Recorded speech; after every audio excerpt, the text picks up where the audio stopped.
Oh, say, can you see by the dawn's early light what so proudly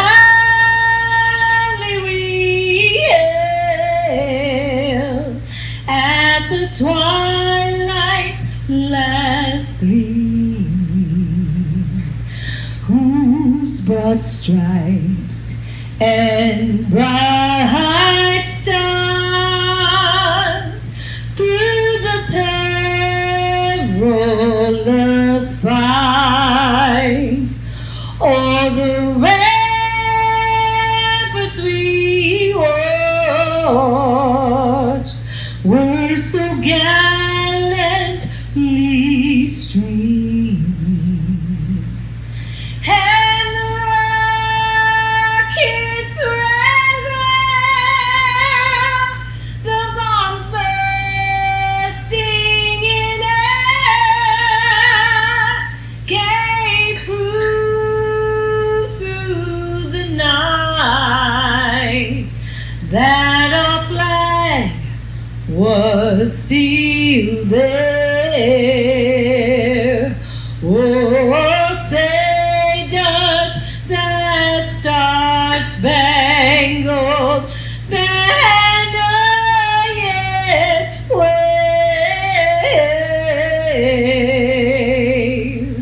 for the land of the free and the home of the brave.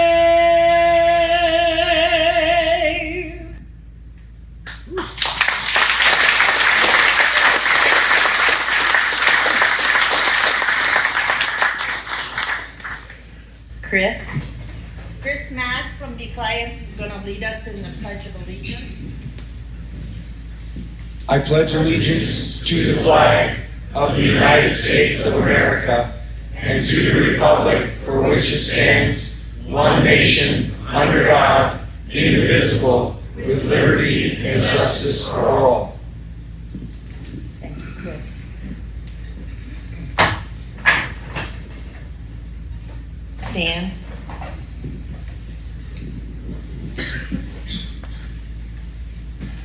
Would you bow your heads with me, please? We pause this evening, Heavenly Father, to give you honor and praise for who you are, and to ask for your presence in this place. O Lord, yours is the greatness and the power and the glory and the majesty for everything in heaven and on this earth.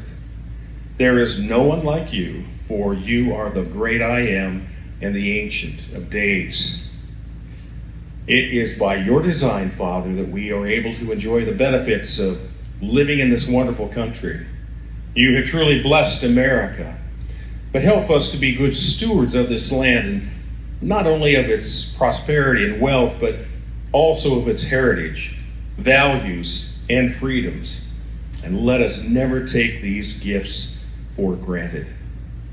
And Lord, you know the challenges that lay before us.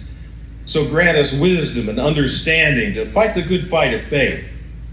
Direct our efforts by your word and Holy Spirit.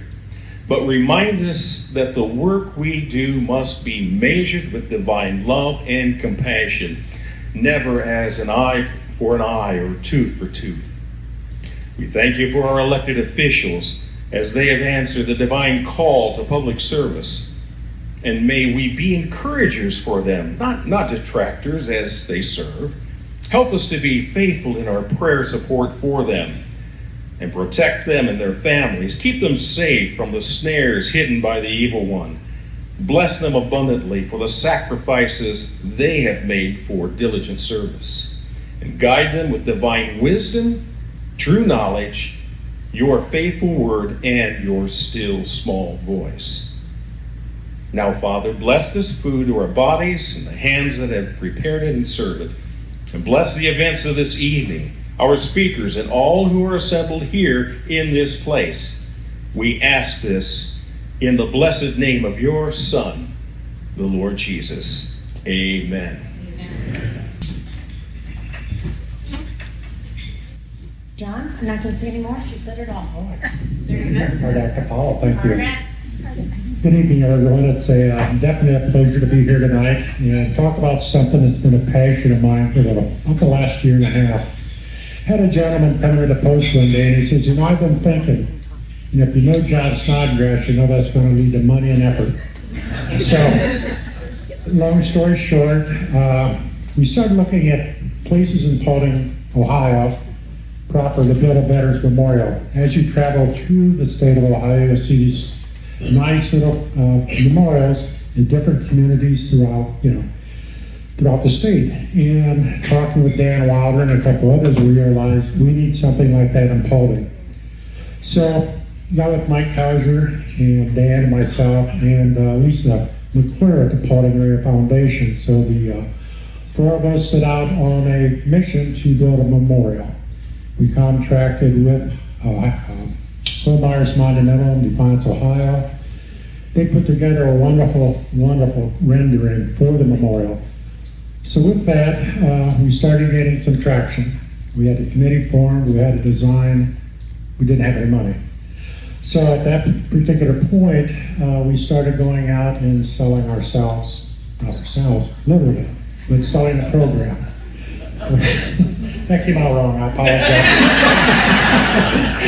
So anyhow, we ended up, we had the land bank involved and really had a lot of community or entities within the community helping us get this thing started.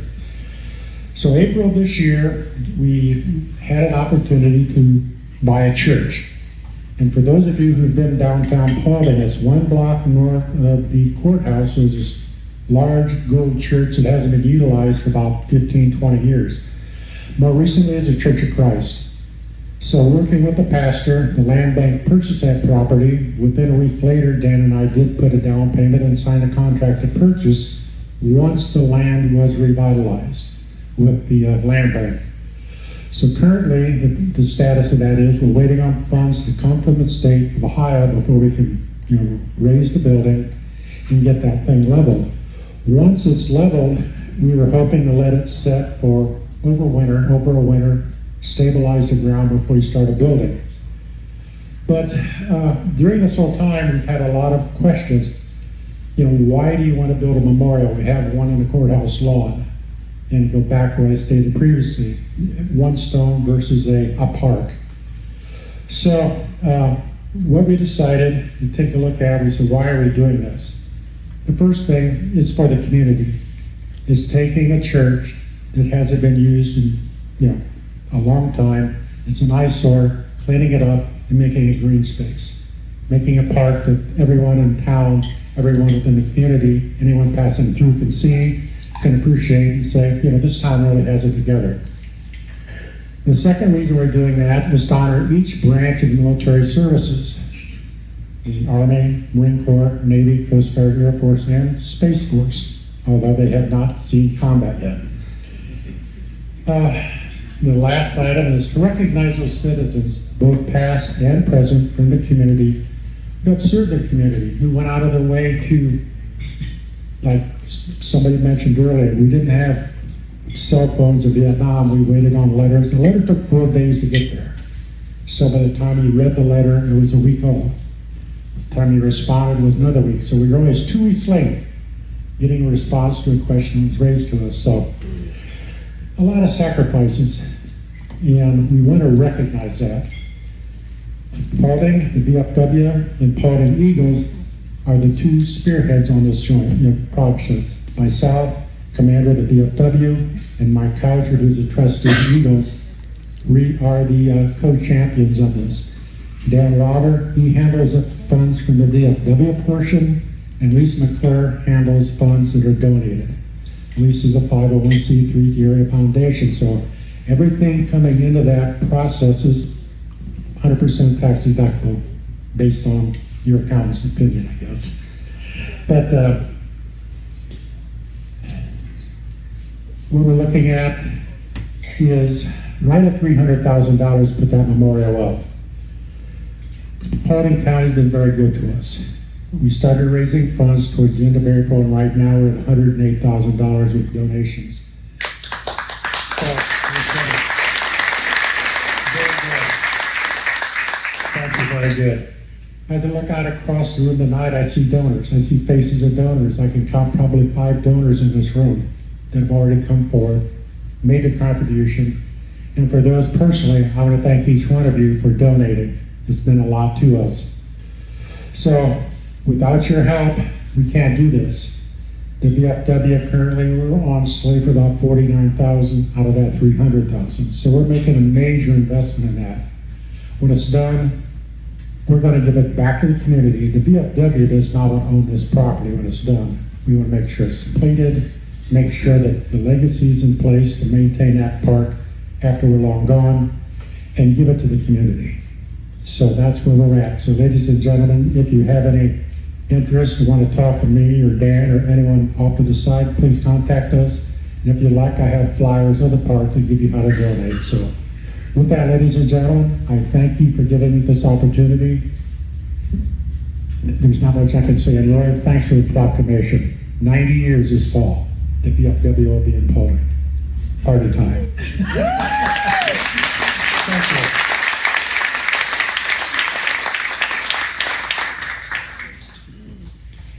All right, our next, Roy is gonna come up here, and I just gave him a huge task. I know he's up to it.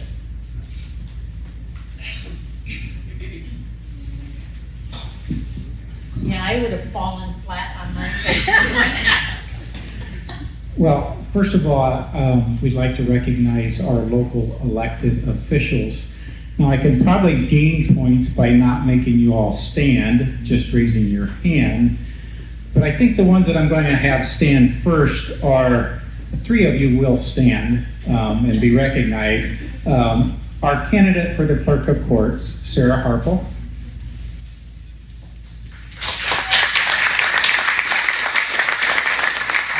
I think I'm safe in saying our next Clerk of Courts. Thank you.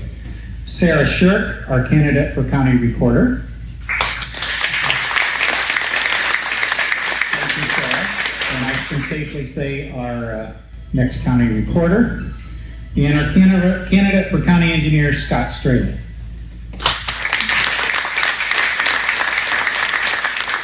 Thank you, Scott. Now, the rest of you, I don't think Luann Wanamaker's here. I didn't see her.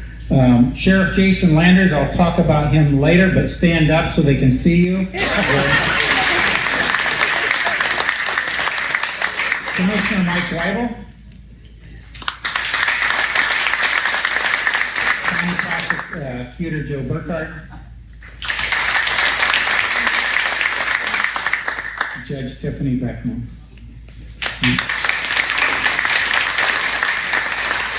And Judge Harvey Hyman.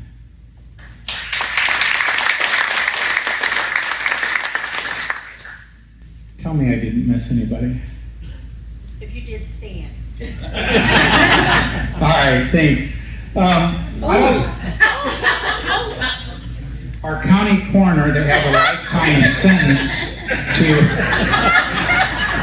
If you stand, that means you'll serve another term? Yes.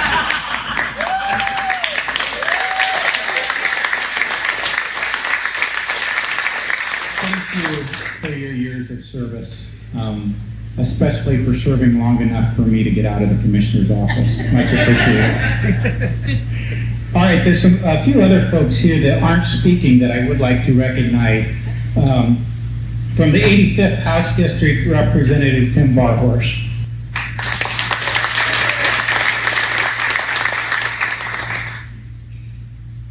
I also would like to recognize Tony Schrader, Putnam County Chair, State Central Committee, District 1, serves as secretary for that committee. He does amazing things. He is one of my unpaid consultants. He talks me off the cliff. Sometimes he may want to throw me off the cliff, but we won't go there. Judge Miller, 3rd District Court of Appeals.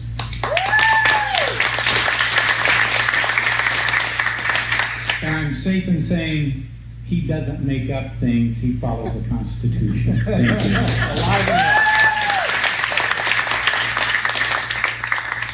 My predecessor, Craig Riedel, he also taught me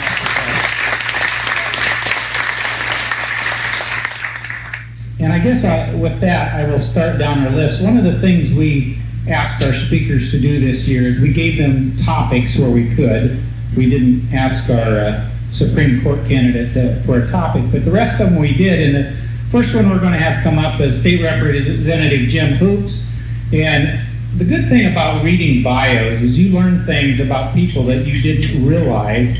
And I have like 7 pages, not for Jim, but I do have 7 pages of good things about these folks. But I just wanted to pick out some things. Jim previously served in the Ohio House from 1999 to 2006.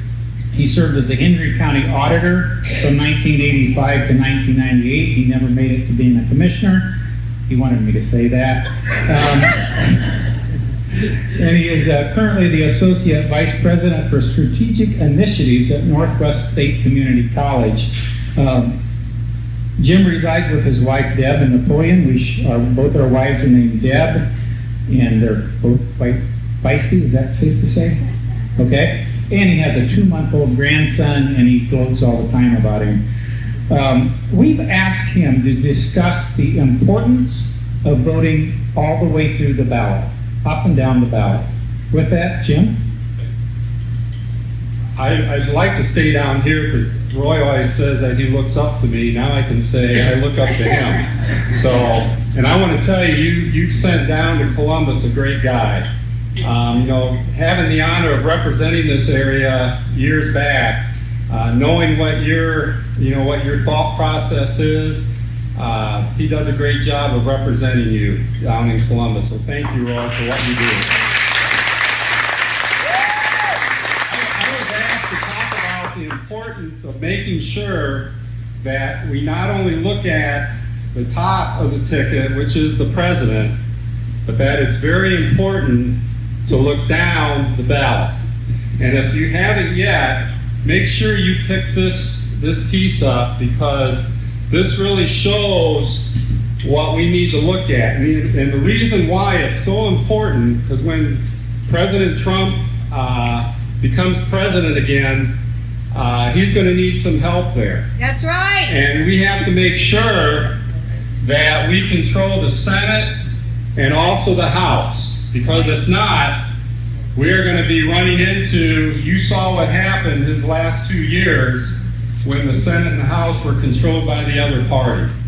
And so we have to make sure that we do that. Now so any time that, and I guess I'm preaching to the choir here, because I think all of you already realize that, but we have to make sure that we talk to our friends and tell them when they come into the party headquarters, when they pick up a Trump sign, make sure they also pick up a Bernie Moreno sign, and also, if you're in Defiance, a Marin sign, and if you're in Van Wert and Paulding, a Latta sign, because that's so important. And you may also want to bring up a Roy Kloppenstein sign too.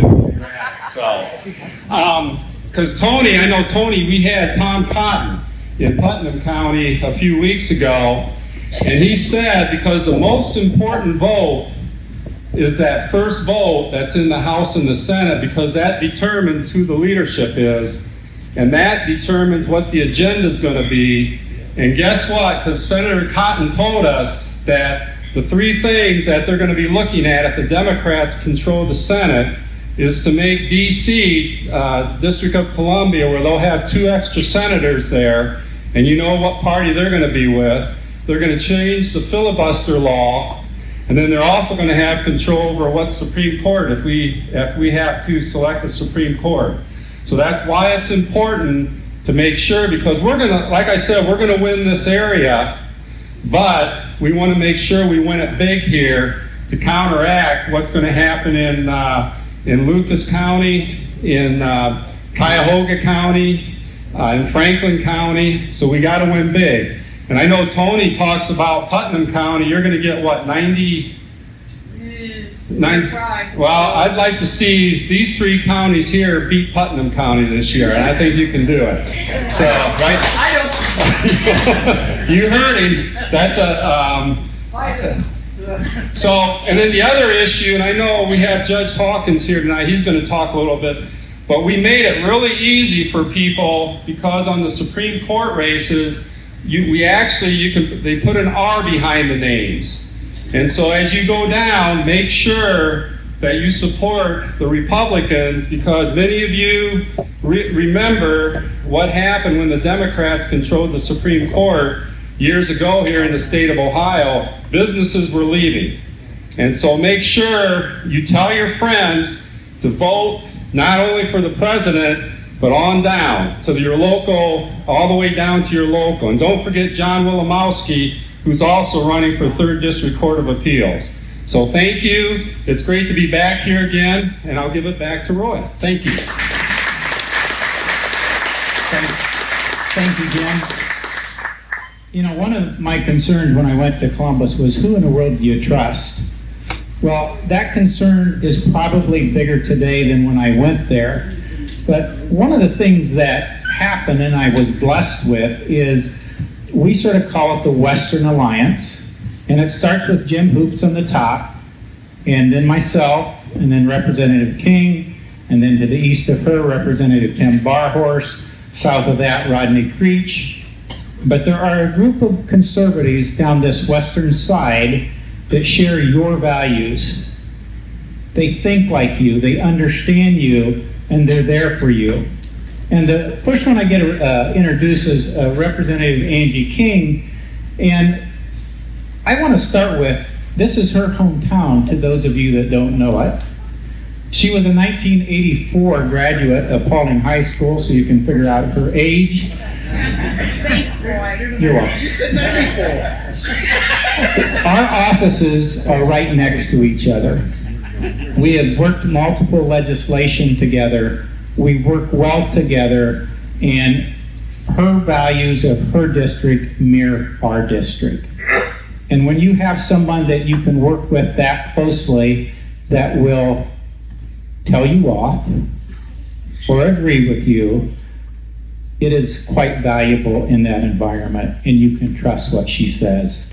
She's married to Mark for 30 years. It says on here 30. Which 2 didn't you count? 2 grown children, 4 grandchildren, is that correct? Okay. And for over 3 decades, her family spanning 4 generations has been a dedicated part of the local church. My good friend, Rep. Angie King.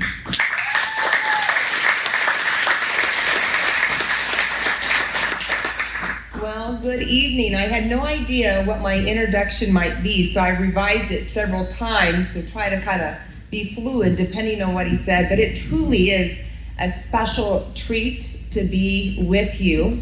My roots are here in Paulding, born, raised, and graduated. Now everybody knows what year. Thanks, Roy.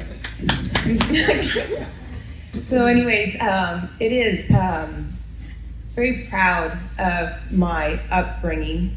I would like to just recognize my parents are here, Bob and Gretchen Neneman. So I'd like to honor them.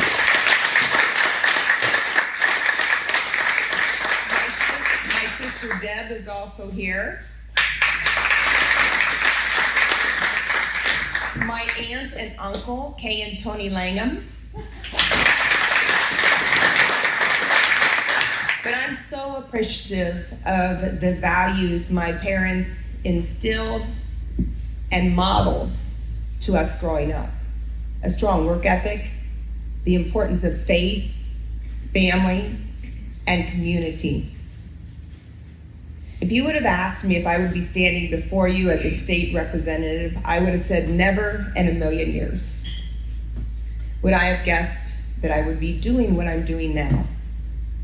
It's a huge honor and a privilege. But during COVID, I watched with horror as I saw some in government want to strip us of our freedoms and our liberties, or force certain behaviors.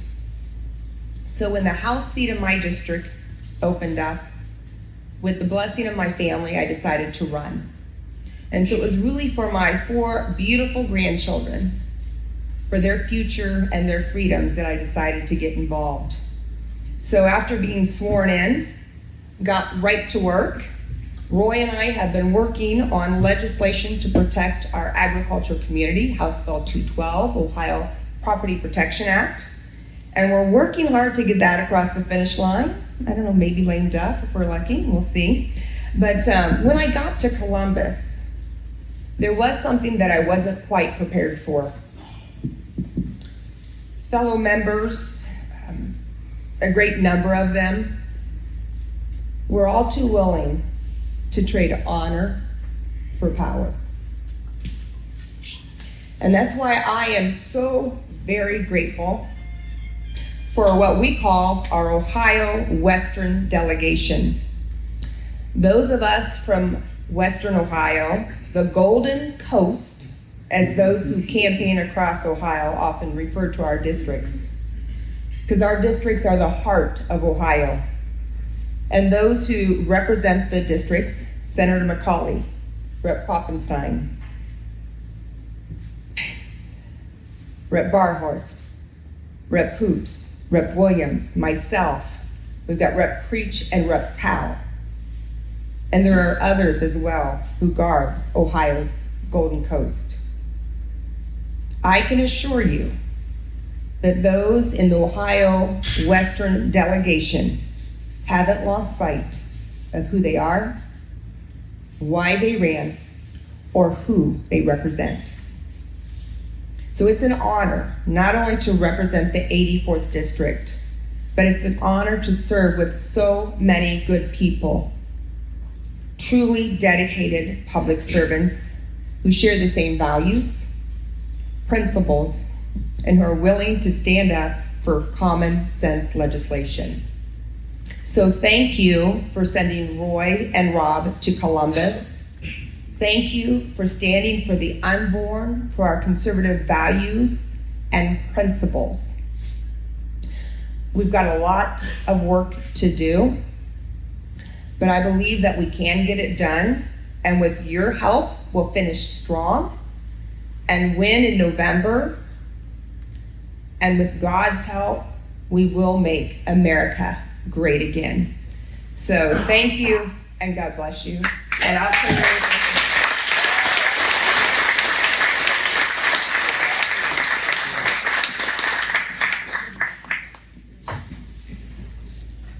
I think you can appreciate Rep. King. I certainly do, and it certainly has made the battle easier in Columbus.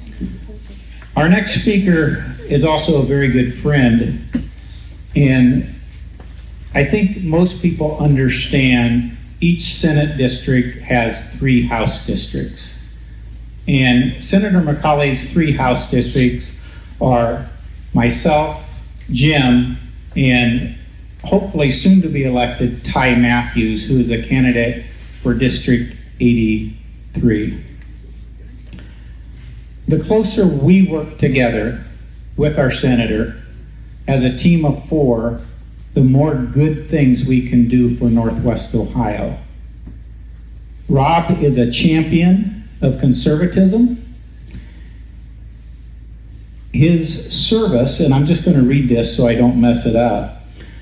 He represented the 81st Ohio House District as a state representative.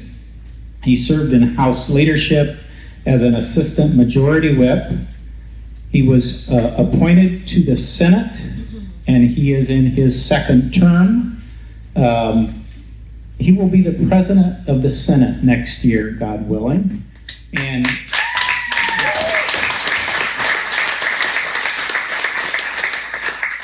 we have a champion there for conservatism and Northwest Ohio values. Senator McCauley lives in Napoleon with his wife Denise, their daughter Anna, and twin boys Matthew and Michael. Some days I hope they're as ornery as they can be. But we have asked Senator McCauley to discuss the importance of issue 1. This is one of the most important things we will vote on. It's one of those things Jim referenced about being on the ballot, my good friend, Senator Rob McCauley.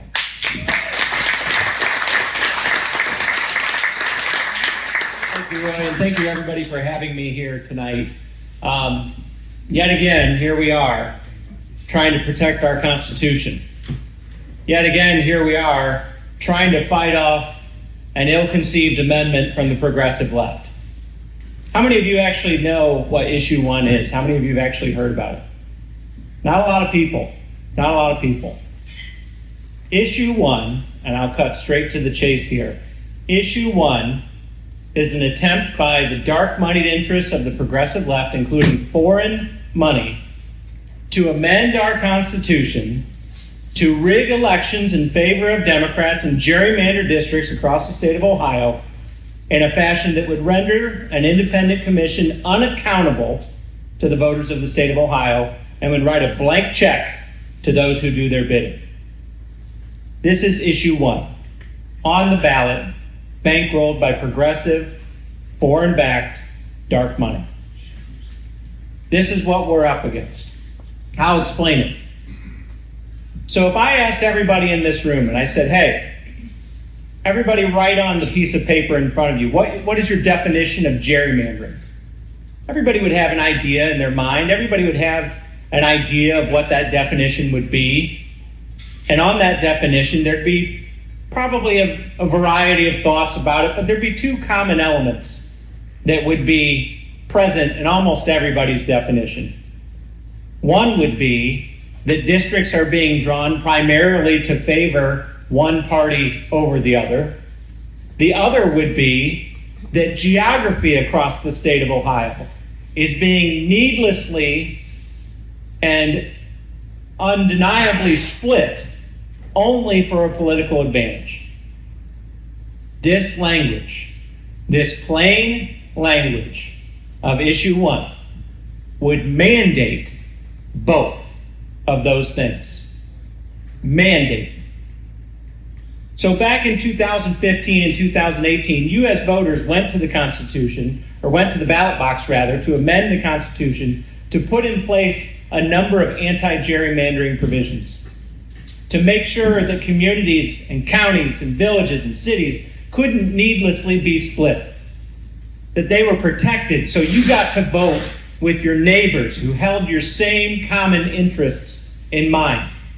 Because not all elections are about Republican and Democrat. Any elected official in this room realizes a lot of times there are local issues that need attention at the state level that are nonpartisan. And we need to make sure there's somebody in office who represents us and our best interests on many of those issues. Many of those provisions were put in the Constitution to make sure gerrymandering could not happen and to make sure we protected our communities. Issue 1 says that every single district in the state of Ohio must be drawn to either be a Republican district or a Democrat district. And let me explain to you why they did that. Because they don't like what you put in the Constitution in 2015 and 2018. Because they realize if you were to look at a map of Ohio up here, and I color-coded all the precincts in the state of Ohio, blue for Democrat, red for Republican. If you were to look at that map up here, it would be a sea of red with islands of blue. And they realized that in order to draw majority Democrat districts, you have to go into those islands of blue and you have to drag them out into the suburbs and into the rural areas. Because that's the only way you can draw as many Democrat districts as they want in the state of Ohio.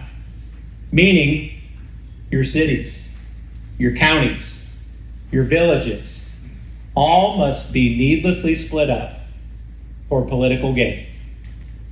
Gerrymandering in the plain language of our Constitution.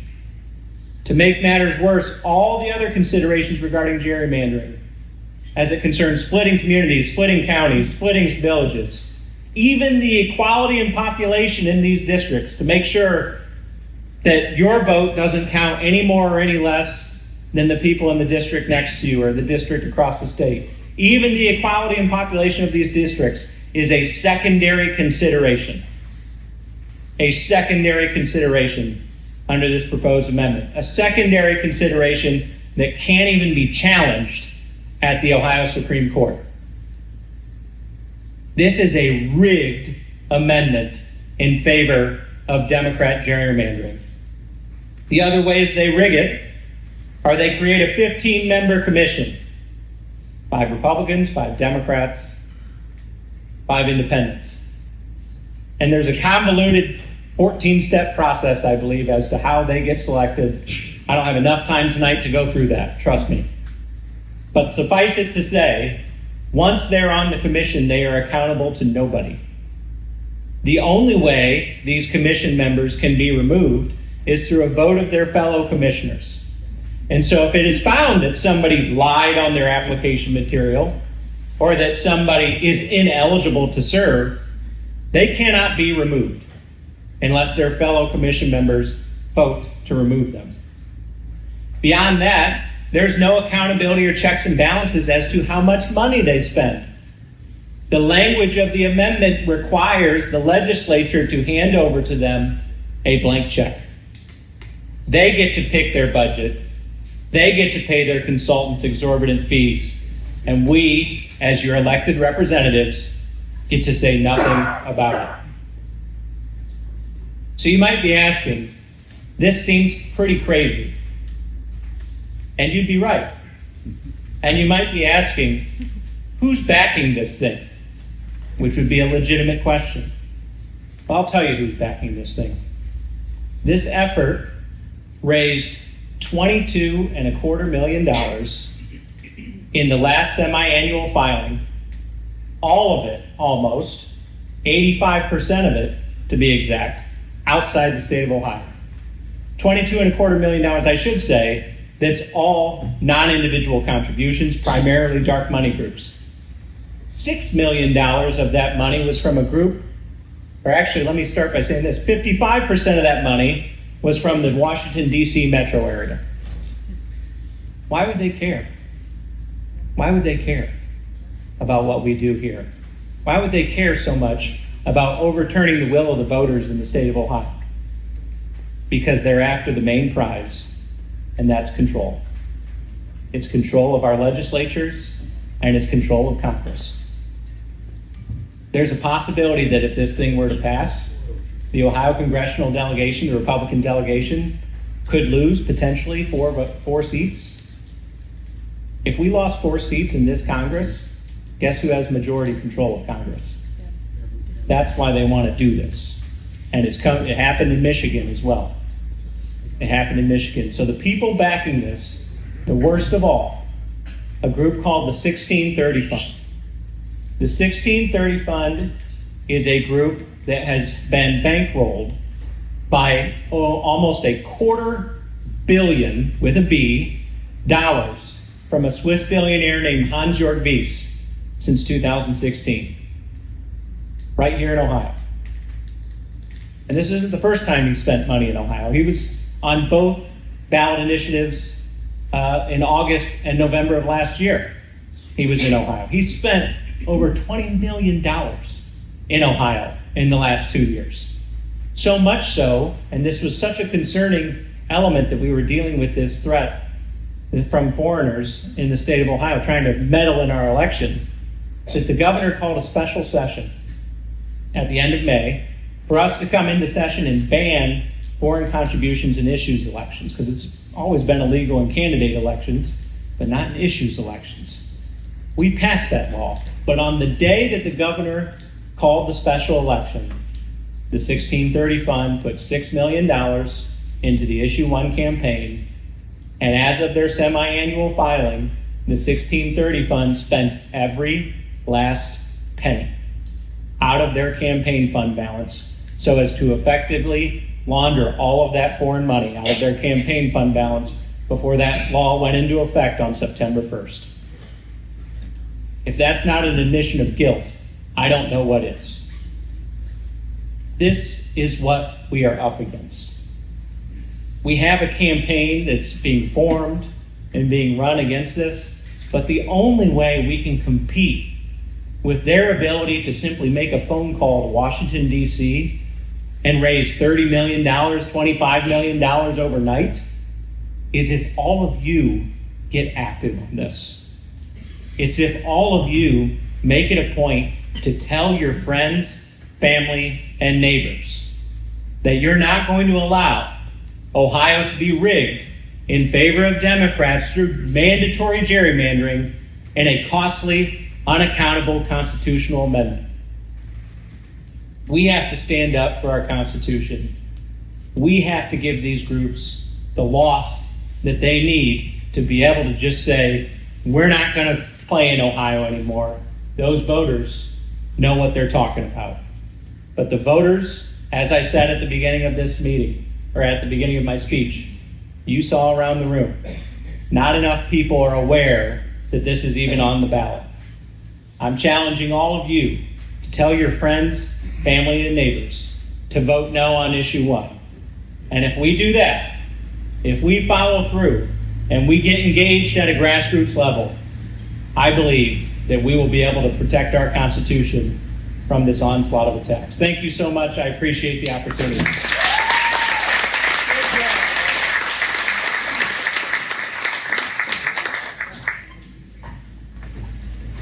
You know, one of the sobering thoughts of issue 1 is this is not a 2-year or a 5-year issue. If this passes, it's a generational change to Ohio, meaning our grandkids may be able to change it. It's that serious. We encourage you to talk. You need to talk to your neighbors, your friends, your family on issue 1. Our next speaker, I want to preface with, when I speak to people, mainly kids, but it's adults too, I usually ask the question, who are the most important people that you vote for? And they have never said state treasurer. But having said that, they just don't. They'll say governor, sometimes they'll say state representative, and I tell them no. The most important people you vote on are the people we usually know the least about. Judges and school board members. Those 2 people, and school boards are multiple, can change the complexion of a community quicker than anyone you will vote for. And since I see you, Jamie, anyone that's a school board member, please stand up. Jamie, is that you? All right. Jamie, thank you. How many of us go to an election box to vote for a judge in prior years and don't have a clue what we're voting for? Thankfully, Rob and Craig and Jim in prior years got it so there is an R and a D beside that. But judges change the future. Judges can take good legislation and render it useless. They are that important. Our next speaker, Judge Dan Hawkins, was born and raised in Columbus, Ohio. He graduated from St. Francis, I'm going to kill this, DeSales High School, went on to receive a Bachelor of Science in Criminal Justice from Bowling Green State University. Judge Hawkins then returned home and earned his law degree from the Ohio State University. After graduating from OSU Law School and passing the bar exam, Judge Hawkins was hired as Assistant Prosecuting Attorney at the Franklin County Prosecutor's Office. Judge Hawkins spent 13 years as a trial prosecutor, the last 10 years serving as the director of the office's prestigious Special Victims Unit. The unit specializes in crimes of violence against women and children, including murders, sexual assaults, child abuse, human trafficking, internet child predators. As a prosecutor, Judge Hawkins personally took more than 100 cases to trial. Judge Hawkins.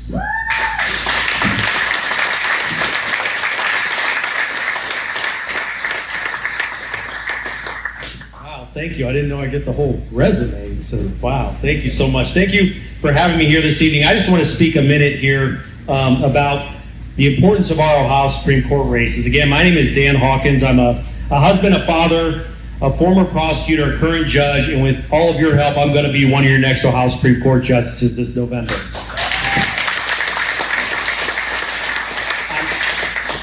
I'm glad that Senator McCauley spoke a little bit earlier before me about the outside influences that are coming in to invade our state, because we're seeing the same outside influences coming to take over our Ohio Supreme Court. Right now, our Ohio Supreme Court, there are 7 justices on the court, and we currently have a bare majority, 4-3 conservative majority, conservative Republican majority on that court. And the Ohio Democratic Party has made it their top goal to, in their words, take over the Ohio Supreme Court.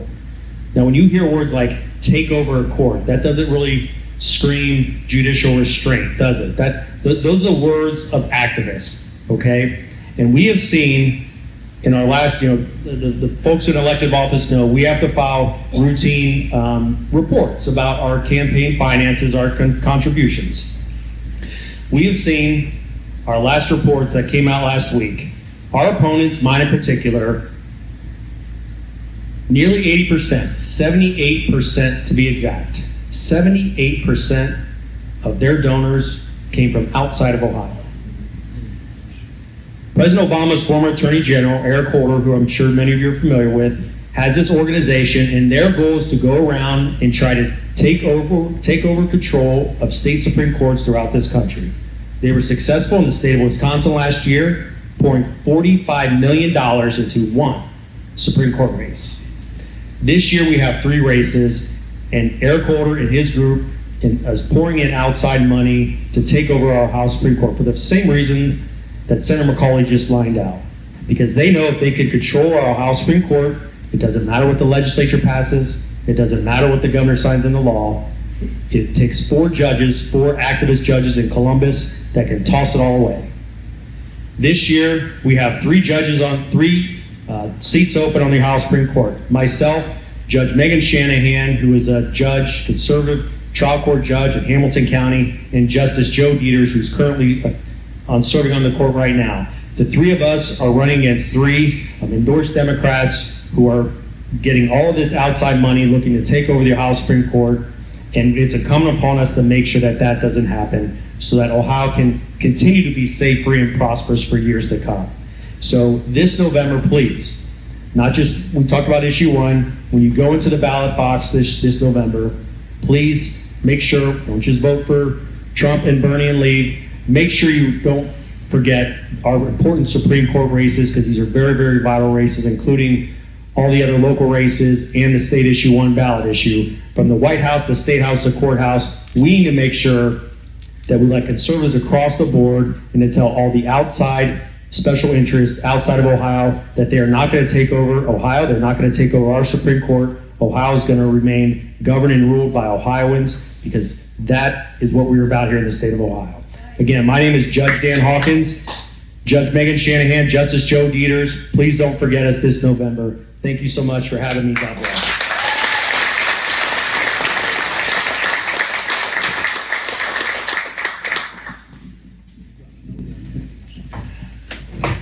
If you notice, we're discussing really serious issues, and we're not done yet. Our next 2 speakers are going to discuss immigration.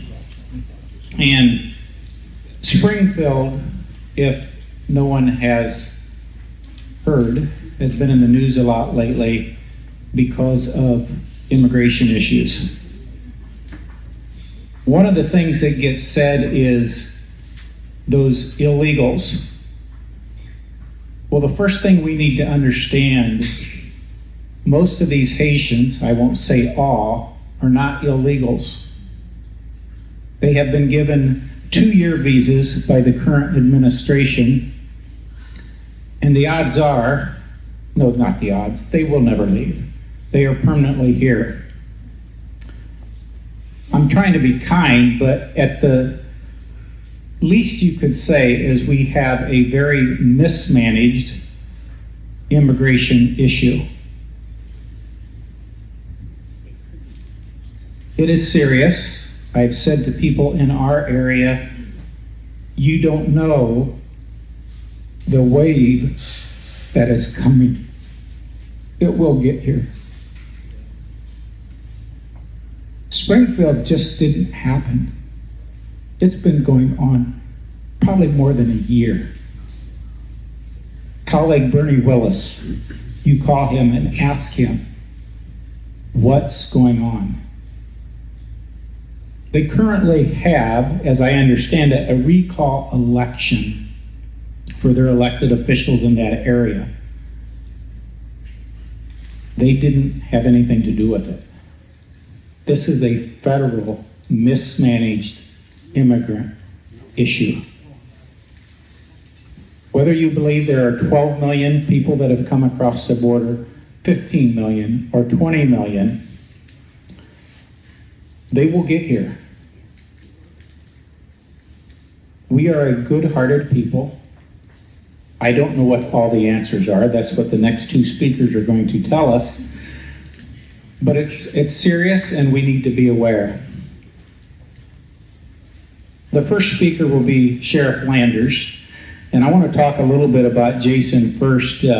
Back in my commissioner days, when we would travel across the state, I don't know how many times I was offered, can we trade you sheriffs?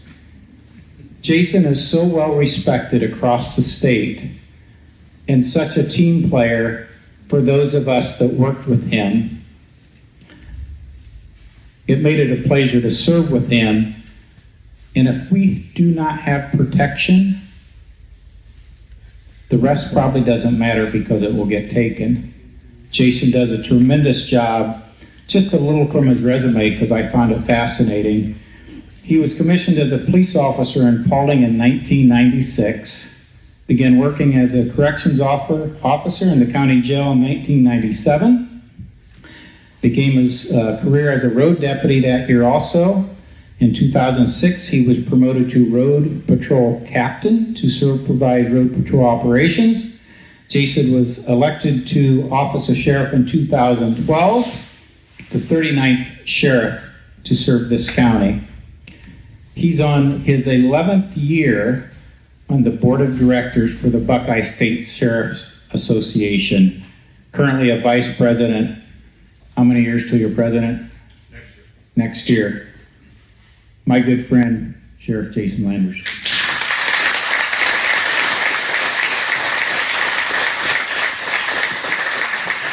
Man, who doesn't watch Roy talk and wants to start crying? I think the older I get, the more emotional I get. I tell Jamie, I'm getting emotional the older I get. Roy talks, I get all welled up in the eyes. My goodness. I tell you what, Lori just stopped by and said, keep this to 5 minutes. Now, a lot of times I tell people I can introduce myself for 5 minutes, so I really got to cut the chase. Let me talk just about a couple things, and I made some bullet points to keep me on task. First off, Jamie and I were just talking about, my wife and I, our oldest son, Javen, graduated in April, May 1st, from Wittenberg University. It's in Springfield. And one of the things she and I were just talking about on the telephone, I was in Columbus the last 3 days, was, do you remember Javen telling us how he didn't like to go to Walmart to get his supplies because how dirty it just was with the Haitians and the people that were in there, and just the real life of walking in that store. So we just talked about this just the other day on the telephone when Springfield is making the news. Listen, here's the deal. We got to finish the wall, and I would say this, build the wall taller than the tallest ladder, because no matter what happens to try to secure that border, it's got to be a little bit tougher and a little bit bigger, because here's what happens. There's a direct line right from that border, right up through Texas. It works its way up through Indiana, right over to US 24, up to Toledo and Detroit, and it comes up here. And I'll talk about a couple cases. I think when I was asked by Lori to come here and speak, it's because a couple cases involving illegal immigrants have come to Paulding County, one of which is public record. I can't speak about the intimate facts of the case because it's a pending case in common pleas court, but it's on my website. If you have the Sheriff app, download the Sheriff app. If you don't, on your smartphone, there's a picture of the guy. He's charged with serious felony crimes, lived in southern Paulding County, is in my jail right now as we speak with a case pending. He's an illegal undocumented immigrant. that committed, we believe, a heinous crime. We'll let the judicial system work that out. We have another pending case. I think this was one that was talked about recently at the Central Committee meeting with a group, an organized group of Cubans that are documented, that worked their way through the United States from Texas up through the Midwest into Paulding, committed a breaking and entering at the Cecil Marathon store several months ago. It was a very orchestrated operation, the way they breached the building. Used power tools, battery-operated power tools to access a Mac machine, a money machine, the way they went through that process. And the eerie part for me was we have a lot of crimes. And with cameras today, we capture crimes from time to time. And it's really interesting to see what evidence can be brought to us from video surveillance. The eerie part of that case is how they walked away from the crime. Listen, this was in the late night hours in a rural part of the community. The crime was started and finished in less than 10 minutes. My first deputy was there, I think, in about 6 minutes from the alarm, which is very quick at that hour. You know, I have 2 deputies minimum working in this entire county, 419 square miles, and you don't know where they're at. We know where they're at. We can see them on a map. Most people don't know where they're at. 6-minute response time is really good in the middle of the night. And they were gone, but they just walked away methodically. So Deputy Moran did just an outstanding job using technology and search warrants, and it just took a lot of time to put a case together that led to multiple agencies from Texas to Florida to New Jersey, I believe, to put together who we believe these 3 Cubans are that are responsible for this crime. We've recently given it to Prosecutor Burkhardt to review to see if we have enough facts to bring charges. She told me yesterday 2 of the 3 are in custody in Texas as we speak, pending charges in Texas and Florida, I believe. And so we'll see what we're able to do there. Here's another thing I'll talk about. This case, I talk about this a lot when we talk about ICE and immigration. I don't believe the federal government wants to deal with these people, and here's why. We had a case handful of years ago on William Street. We had a narcotics operation, a search warrant with our drug team. In that investigation, in that apartment, we found an individual in there that had an active warrant. He was an illegal. We took him to jail. Immigration folks came from Cleveland to get him.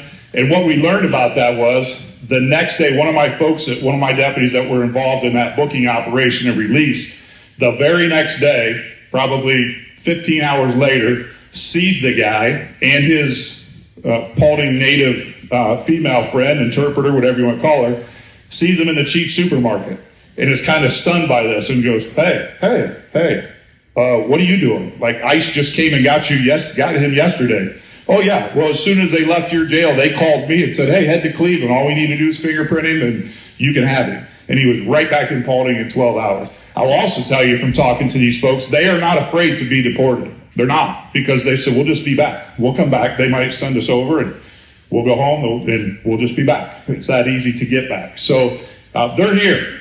I just say be vigilant. I think we have documented immigrants that are here. There's probably a lot of those folks here, and there's probably some more than we know that's undocumented. The problem for us is typically communication with them. There's a language barrier there.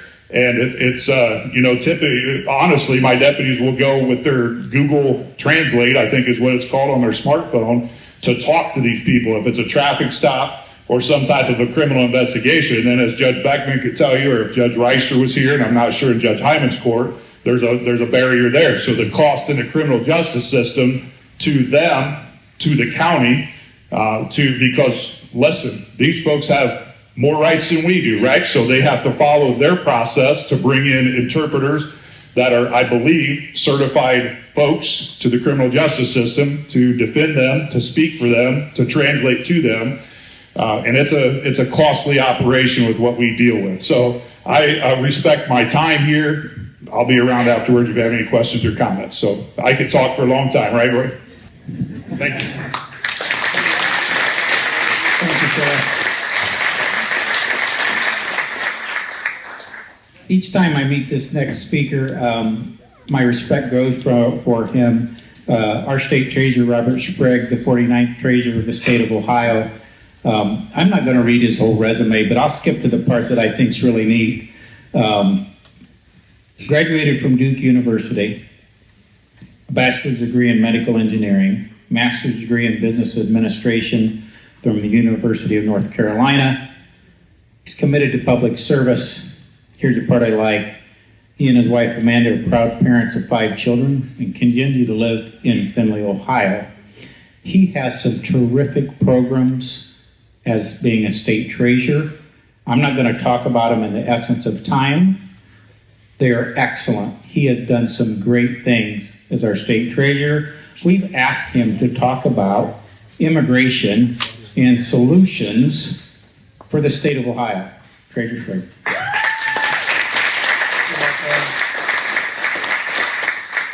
Boy, Roy, I really appreciate you giving me the easy topics to talk about. This was fantastic.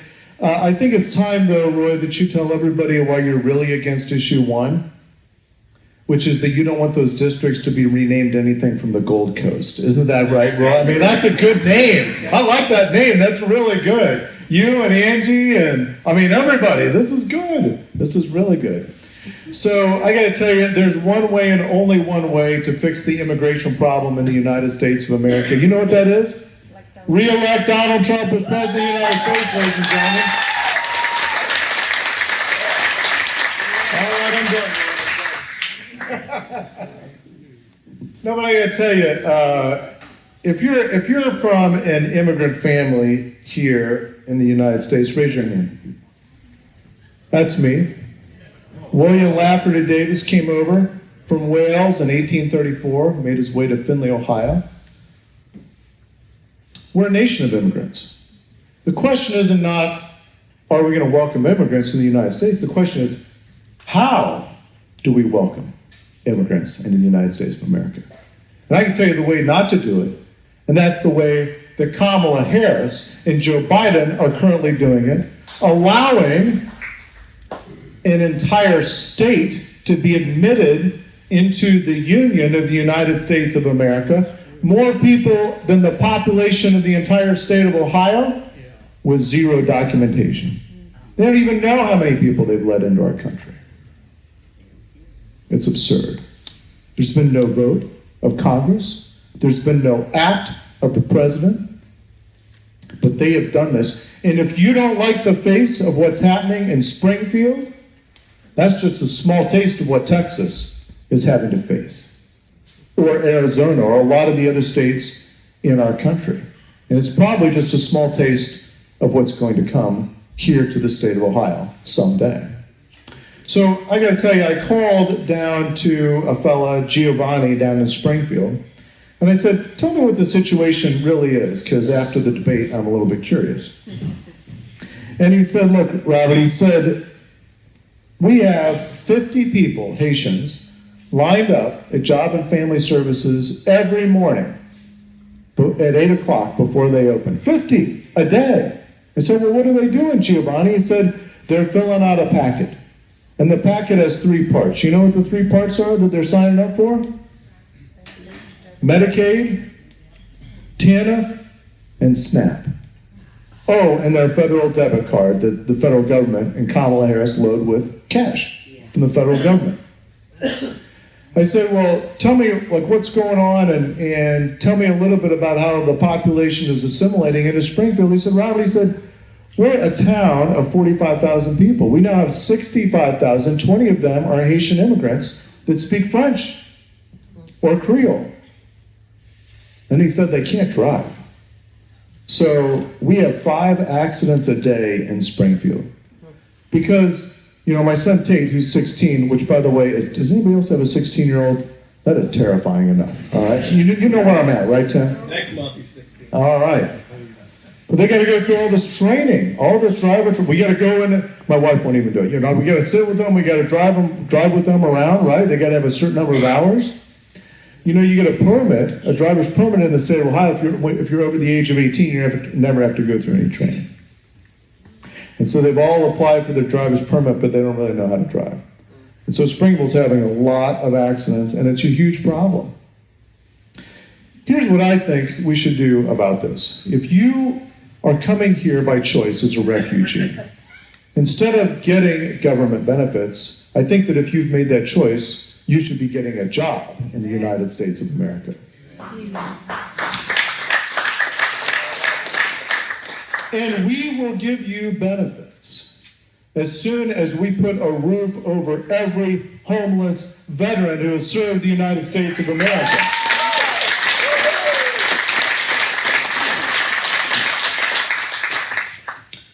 And these criminal gangs that have run amok in Haiti and are quite frankly a part of their culture, don't bring that violent cancer to our communities.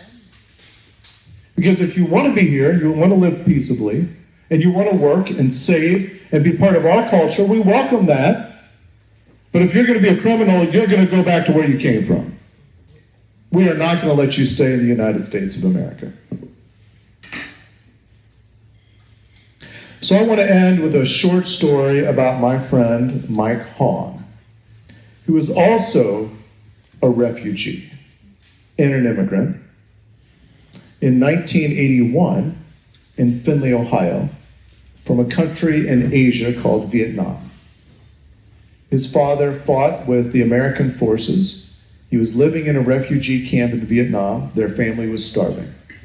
They were admitted to the United States of America, and the Oppenheimer family in Findlay sponsored them through the Catholic Church. And they show up one day in Findlay, Ohio. I'm in kindergarten, and in walks Kong Hong, doesn't speak a word of English in our kindergarten class. He has patent leather black shoes on, and he's the nicest kid.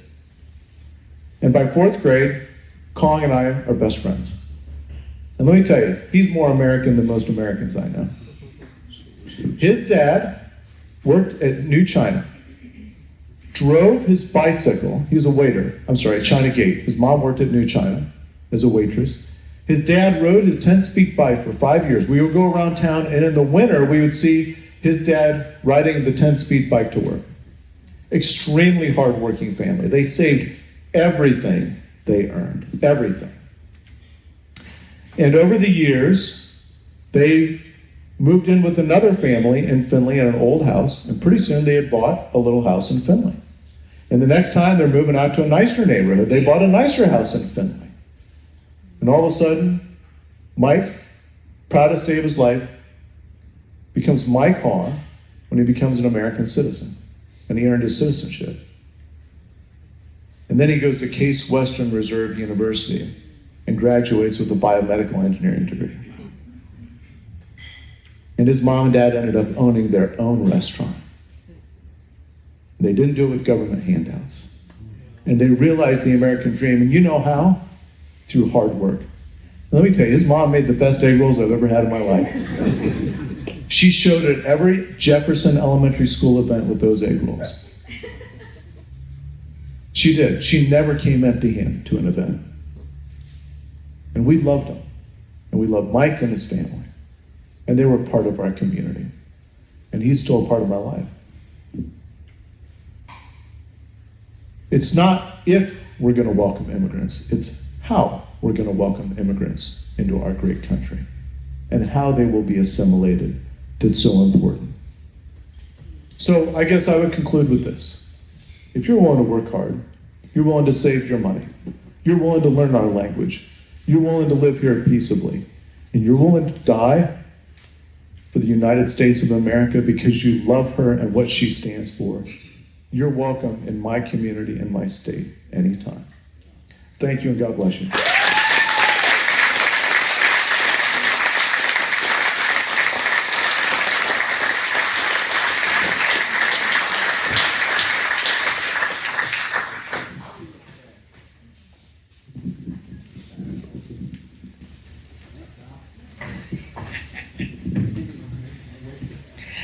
All right, we are to the time we've all been waiting for, and I kind of want to give you a line from my favorite movie, Seabiscuit. Hold the presses, hold the presses. We've got Jack Windsor, who is the founder and editor-in-chief of the Ohio Press Network.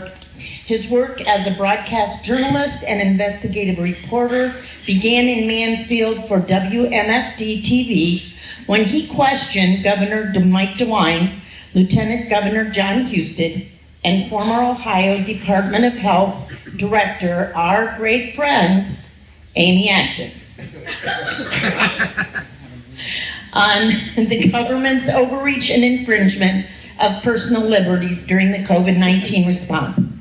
Lawmakers, elected officials, and Ohioans have credited Windsor with playing a role in Ohio pivoting from a COVID response initially aligned with radical governors and mitigation strategies in Michigan, California, and New York.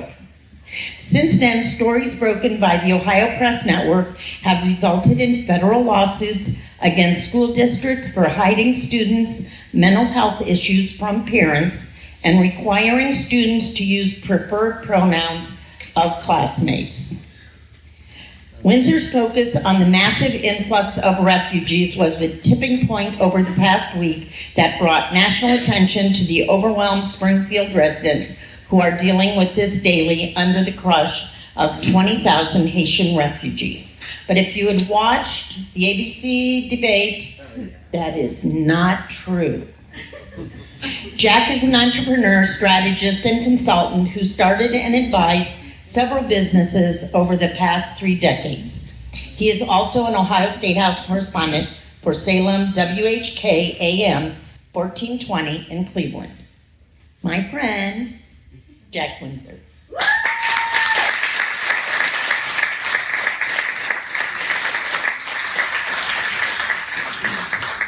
All right. What an honor to be here. OH. OH. US. US. All right. Thank you so much, Lori. Friends, it's an honor to be here with you. I am Jack and Mamie's son, Eva Grace's papa. Brody and Addison's bonus dad, and Whitney's husband. And I'm surprised every time I get an invitation to speak at these things. I really am. I'm humbled, actually. And about a year ago, I made a commitment to myself. I'm not going to write out a speech.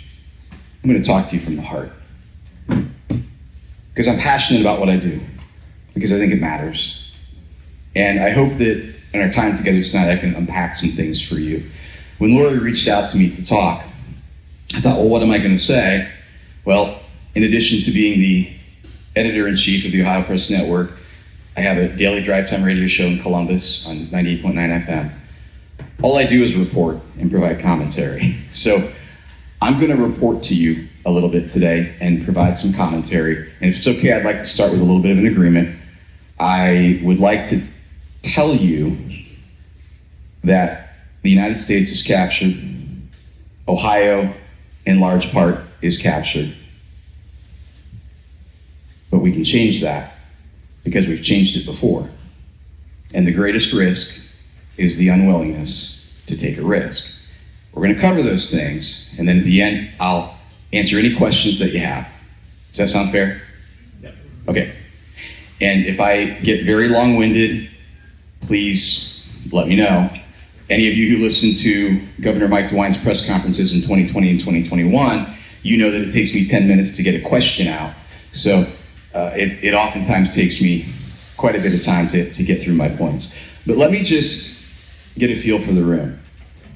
And I'm not looking for a pat on the back or a stroke of the ego. I genuinely want to know. Prior to tonight, or maybe seeing the flyer, how many of you had heard of me before? Okay, wow, that's pretty good. Okay, that's more than some places, I will tell you that. How many of you have ever read the Ohio Press Network? Okay, awesome. So,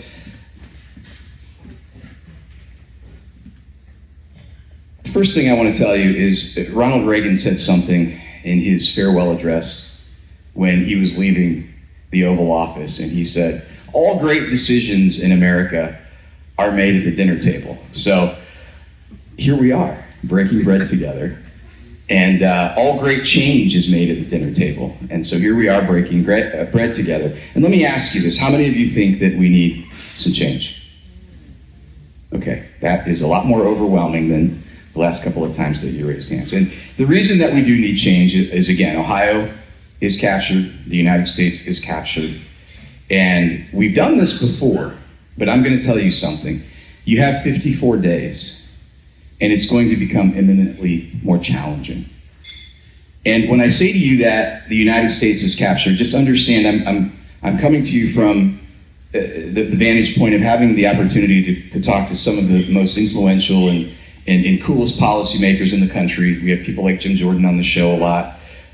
We have activists on the show a lot that we're able to talk with. But I want you to think about something. Donald Trump was a guy that the Democrats loved. Donald Trump was a guy that gave a ton of money to the Democratic Party. And then they said, you really should run. Did you ever see any of the clips of Donald Trump in the 80s and 90s on these TV shows? And they're asking him, well, would you run? Oh, I don't know if I'd run, but if I did run, I'd win, And he's always kind of had that moxie about him.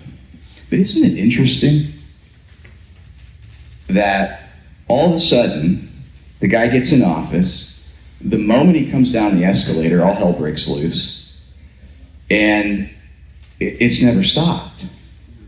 Ever. Ever.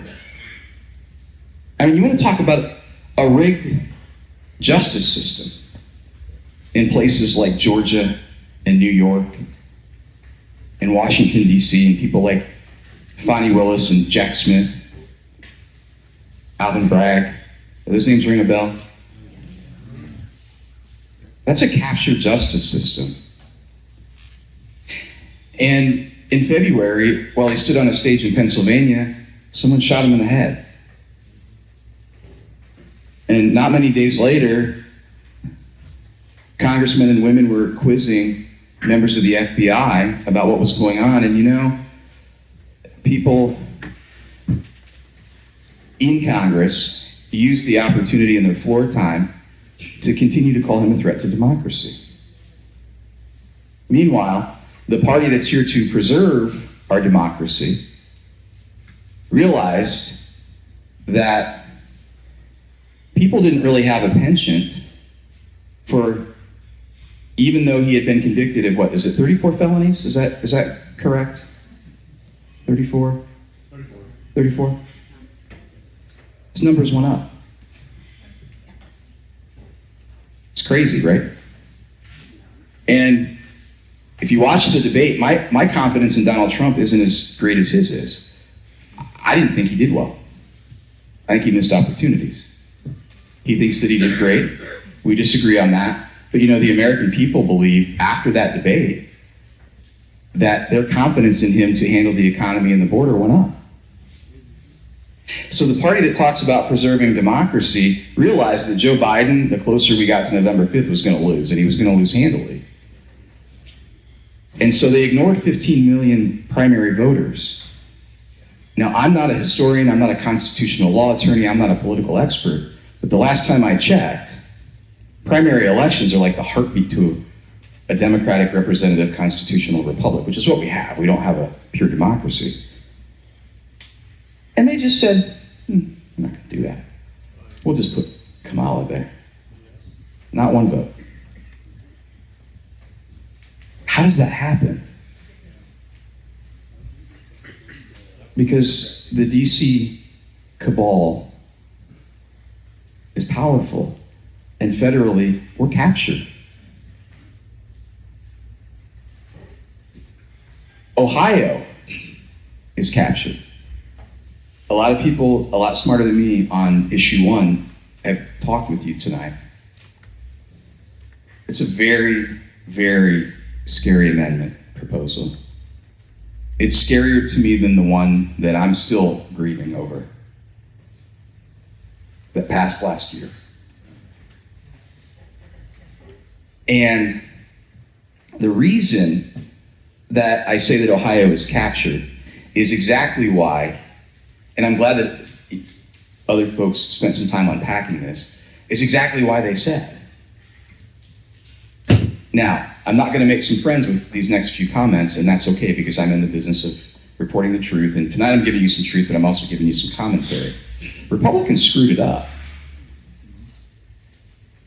We had an opportunity last year to get a resolution passed and the 60% proposed amendment requiring 60% to amend the Constitution. We had a chance to get that done in a more cleaner, expedient way that wouldn't have given opponents as much ammunition as they had, wouldn't have made Republicans look like they had all the egg on the face that they looked like they had by saying we need to call a special election. Well, wait a minute, last year you said the special elections were, I mean, it was catastrophic.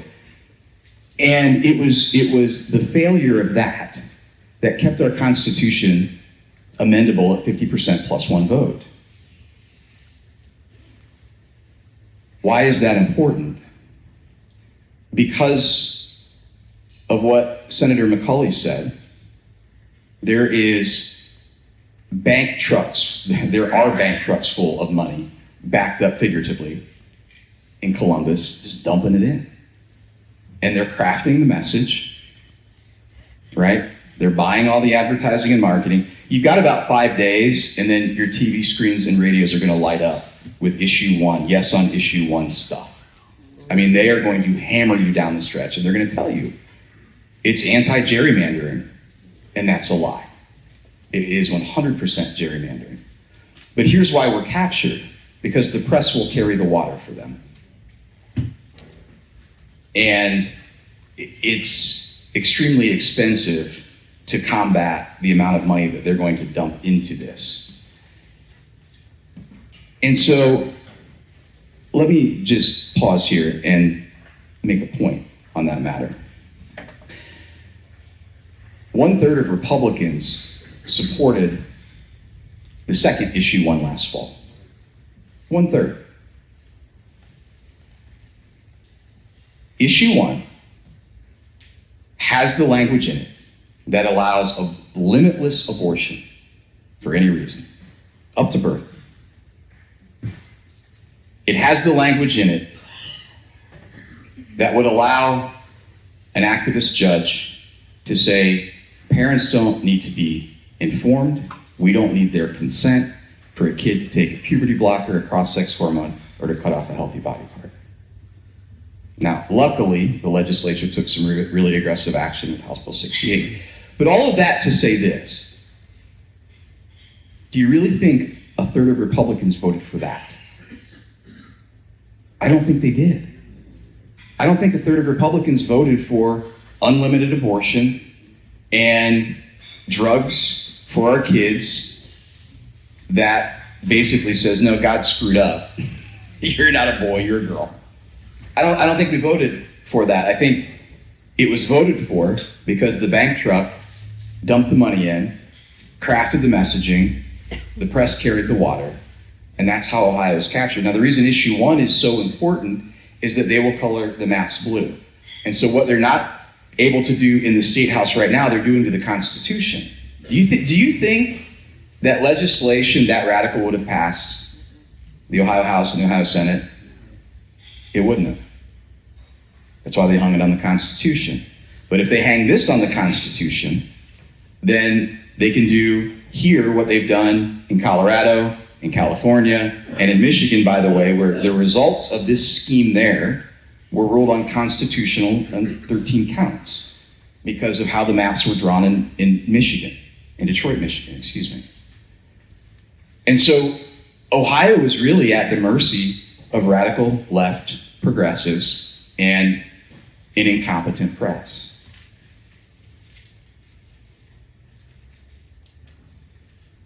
Our governor is also captured, ideologically. Sorry, not sorry. When you have a governor who vetoes House Bill 68 and looks in the camera and repeats the emotional blackmail of, well, look, I talked with providers at these clinics and families, and they said that they could have a boy that's dead or a trans girl that's alive. And he bought it hook, line, and sinker, and he vetoed the bill. Then he came back and said, well, wait a minute. Now executive order will at least outlaw surgeries.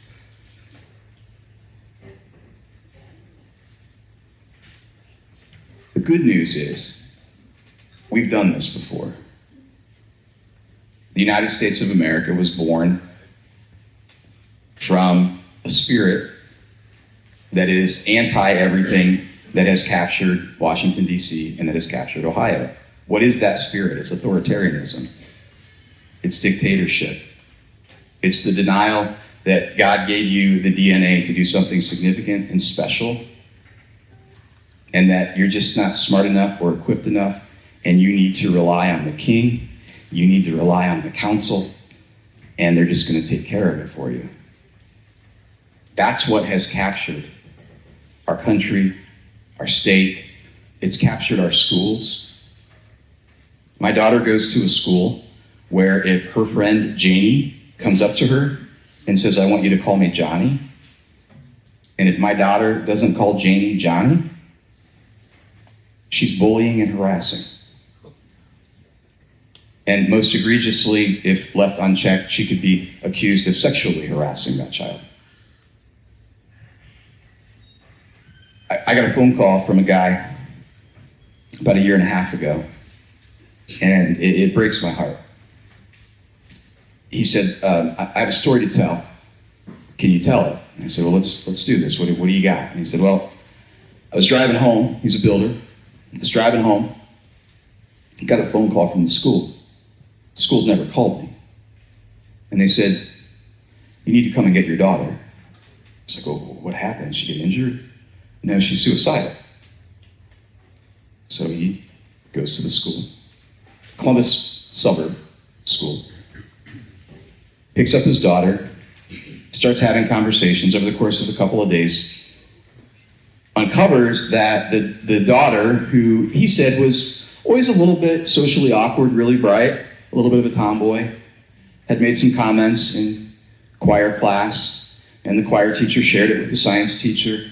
And then eventually a teacher had a conversation and said, well, listen, do you feel like you're in the wrong body? And not once. And this is what grieves me. I have 3 kids. Being an adult is hard. Being a kid in this world is even harder. And if my kids are struggling, I want them to come to me and say, Dad, can you help? That man missed that opportunity because some social justice law firm told their superintendent and their school board that if the parents didn't want to honor that little girl maybe exploring her gender identity, that they didn't have to tell them. Do you understand that's the norm? That goes on every day in the state of Ohio. Because school boards and superintendents are ideologically captured or pressured by people who are ideologically captured, or they financially capture them.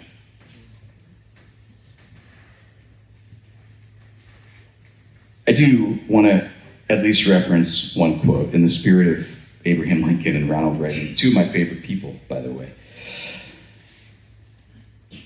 My philosophy of life is that if we make up our mind what we are going to make of our lives, then work hard toward that goal. We never lose. Somehow we win out. Less than 60 days away from the election that will change our world immediately and the world for generations of our kids to come. I hope that gives you a little bit of hope. And I hope it inspires you to set a vision for what the world could and should be. Just like the brave men and women who came here and said, a long train of abuses, no more. We're going to create something special. We've done it, and we can do it again. And it's important to remember that. As Lori said, I spent a lot of time working with businesses as a strategist and a coach. And my job was always to move them from point A to point B, from here to a higher level of achievement, accountability, prosperity, profitability. And one of the things that I always had in my tool belt as a story, it was a British guy. He was a track runner. His name was Roger Bannister. Anyone ever heard of Roger Bannister? Yes. All right. If you got it, if you can say it, what did he do that was significant? Anybody? 4-minute mile. Broke the 4-minute mile. And if you read accounts prior to his doing that, they said your heart will explode. There's no way it can pump blood to your legs that fast. Your legs will cramp. Heck, you might break your legs. He trained anyway. And guess what happened after he broke the 4-minute mile barrier? Kids in high school do it now. And so, even if the brave men and women that created this country hadn't done it, and it's been done, so it can be done again, be the next Roger Bannister. Because our kids and our kids' kids require from us a legacy. And that legacy is freedom.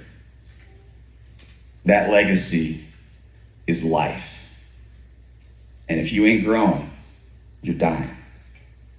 Communism has killed more people than all the wars combined. And if you think I'm joking about the spirit of dictatorship and authoritarianism that is rampant and controlling our country, our state, and our communities, I'm not joking you.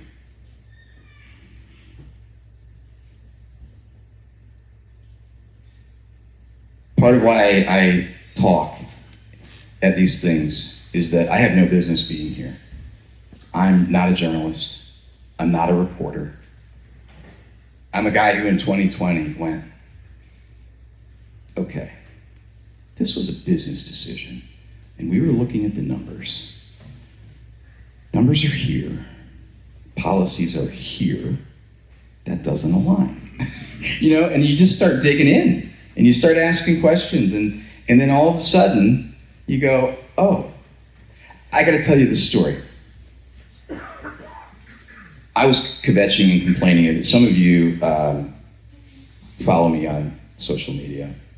We had this conversation earlier. I'm pretty vocal. I have been for a long time. And back during Governor Mike DeWine shutting everything down, requiring masks, 6 feet of social distancing, blah, blah, blah, blah, blah. I was complaining. Like, this doesn't work. I've talked to an industrial hygienist. Masks don't stop the spread of this stuff. Why would we restrict oxygen if this is a respiratory virus? This is dumb. And so this guy at WMFD TV reached out to me. He's like, listen, we're getting all these emails and calls from people, and they're kind of saying the same thing as you. I'm like, that's awesome. Give me a press pass. So, are you serious? I'm like, absolutely. He goes, what are you going to do? I said, I'll go ask Governor questions. I go, you need me to write stories? He's like, no, we're good on that. Why don't you just ask some questions? I'll never forget. I'm in that room, and I walk in, and like, I'm too stupid to be intimidated a lot. I'm just not real bright. My mom and dad always told me, if you want to do it, work hard. And I've always believed it. And so I felt like I was doing the right thing. And I went in, and you may remember, I said, my question is for Dr. Amy Acton. Dr. Acton, a couple of days ago, you said that it would really be your preference that for us to go back to, remember, normal? Because there was the new normal. In order for us to go back to normal, that we have these immunity certificates. Do you realize that set off alarm bells among some civil libertarians in Ohio? She didn't come to the next press conference. Literally had over 200 email messages within 24 hours. And I went, what in the world is this? And I kept asking questions. And people kept sending email messages. And then someone's like, dude, did you see the Facebook group? There's a Jack Windsor fan club. It's like 10,000 people. And I'm like, what? Is it me? Or my dad? And, if you're thinking about like drilling for oil, like we hit a gusher. I literally just went forward. And if you ever listen to my questions, I'd be like, Governor DeWine, the New York Times article said this, and this statistic is 48%, and the Washington Post said this, and this, and this, and this. But when I look at our dashboard, that's all bogus. So, Mr. Governor, what? You know? And so I had this long list of questions, and ultimately Governor Mike DeWine got tired of it. He got totally tired of it, and eventually Dan Tierney, his press secretary. Oh, by the way, after WMFD, I was actually hired to be the managing editor for the Ohio Star. And we broke some doozy stories there. And in fact, you probably remember the mother who was ripped out of her seat at the high school football game because she wasn't wearing a mask by herself. We broke that story. And so I went to the governor's press secretary and I said, hey, listen, to be transparent and have integrity, I want you to know I'm going to do a little bit for WMFD, but I'm now with the Ohio Star. And he goes, oh, the Ohio Star, are they a member of the Ohio Legislative Correspondents Association? I go, what's that? I don't know. Maybe. Can I sign up? And that was what they used to boot me from press conferences. They silenced me. And you're like, get it around the barn, Jack. What's the point of that story? I'm thinking. The point of the story is this. What makes capitalism great is entrepreneurialism, and entrepreneurialism is finding a gap in the market where people have pent-up demand and providing a product or service that meets that demand. There was a lot of pent-up demand for honest and truthful news. And I gotta tell you something, it sucks. I love what I do. I love it with every fiber of my being. I made as much money last year as I did my first year out of college. But you could not drag me away from this. And I tell you that because until we fix the news and media problem, it's really hard to fix the other problems. And I don't really have any business doing this. But I know that for such a time as this, I'm doing this. And there's too much hanging in the balance for you to not answer that call that I know God has put on your heart. I don't know what it is. And when I say this sucks, I love it.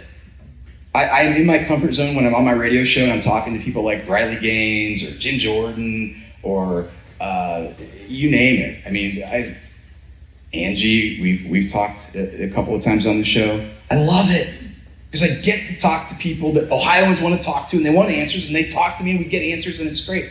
I've had death threats.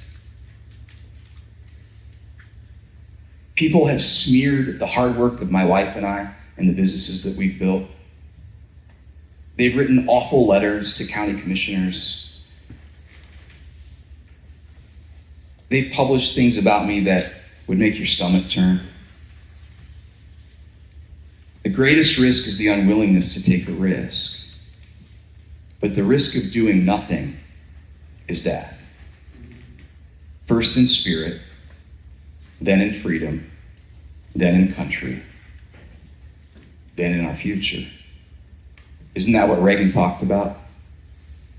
This is the last place.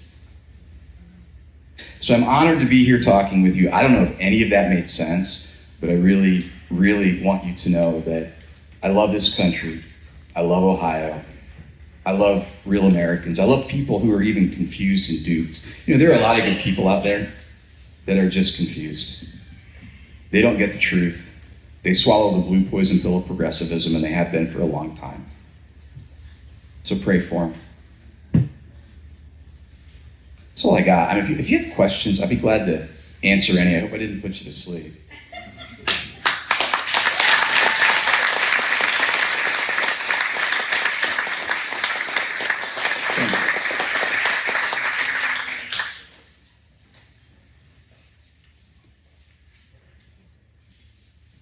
Does anybody have any questions for Jack? Jack, what do we do? What do we do?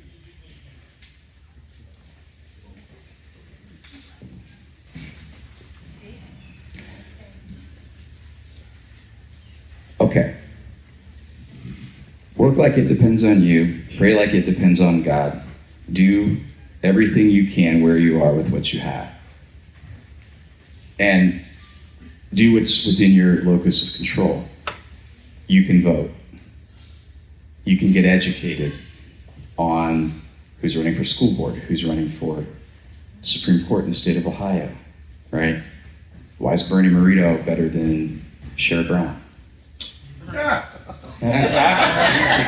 There are parts of Ohio. My grandpa was a union president. He was president of the Mansfield Tire. And their old line was, he's a working man. Sherrod's for the working man. There are many Ohioans who believe that wholeheartedly.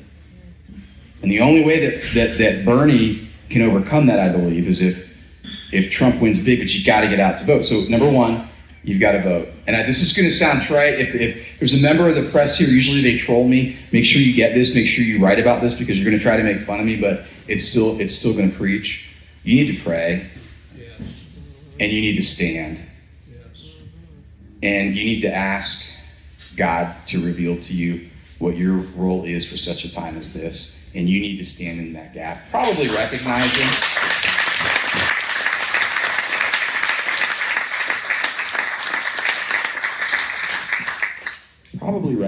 it's going to be really uncomfortable. Because what the enemy will do, I mean, you're taking territory. What the enemy will do is understand your deepest hurt, your deepest sin, your deepest fear, and they will come right after you with it. And so you got to make a choice. And the choice is it worth dying for? Right, Treasurer? Is this country worth dying for? Is the future of your family worth dying for? If it ain't worth dying for, it ain't worth living for. Volunteer at polls. Educate. I mean, stupid thing, but like there are some county parties, like I don't even know if they get like the whole card done, where it's like, hey, school board, judge, right? Like basic stuff like that. Call your county party. Make sure that everybody understands who's on the ballot, who they need to pull the lever for. And Bernie Moreno says this all the time, take 10 people with you. And please do me a huge favor. I love football, so I use football analogies. 3 yards in a cloud of dust was a lot of fun, but a 5-receiver spread offense is pretty darn cool and effective. And so, you get the analogy there? Like, in some ways, like especially in 2020, we were still running like a double wing, 3 yards in a cloud of dust, only vote on election day, don't early vote, don't send him, stop it. Whatever rules they're playing by, play by them and beat the snot out of them with those rules.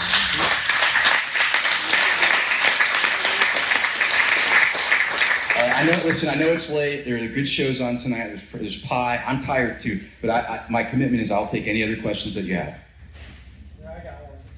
Have you heard much about illegal immigrants voting? Because, I possess a B&B, and there was a whole bunch of Hispanics that said, get your driver's license and vote. Yeah. The B&B person said no. But in your talkings with people, what have you heard?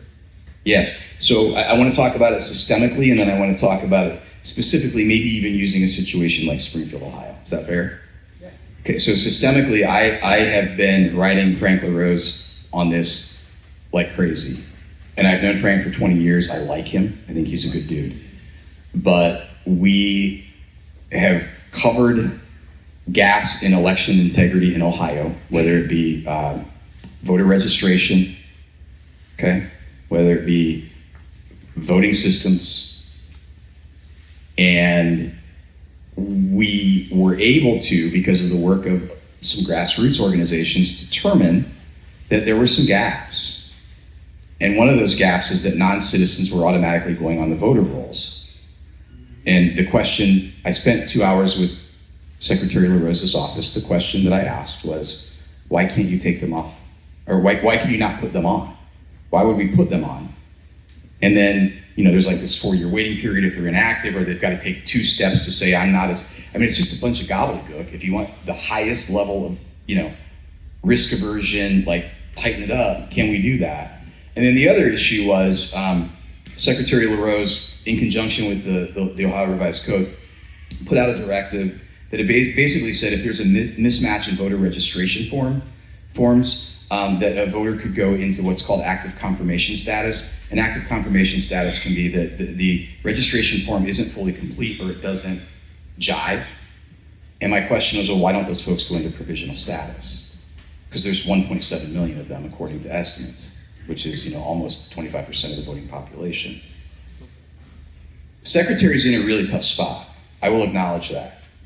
Because if you read the Columbus Dispatch, Cleveland.com, Cincinnati Enquirer, I'd recommend not doing that.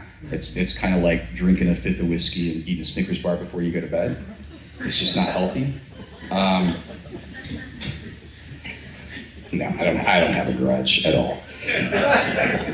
But everything that he does, if you notice, he took inactive voters off, 150,000, and immediately the left lost its mind. The press lost, oh my gosh, it did disenfranchisement, right?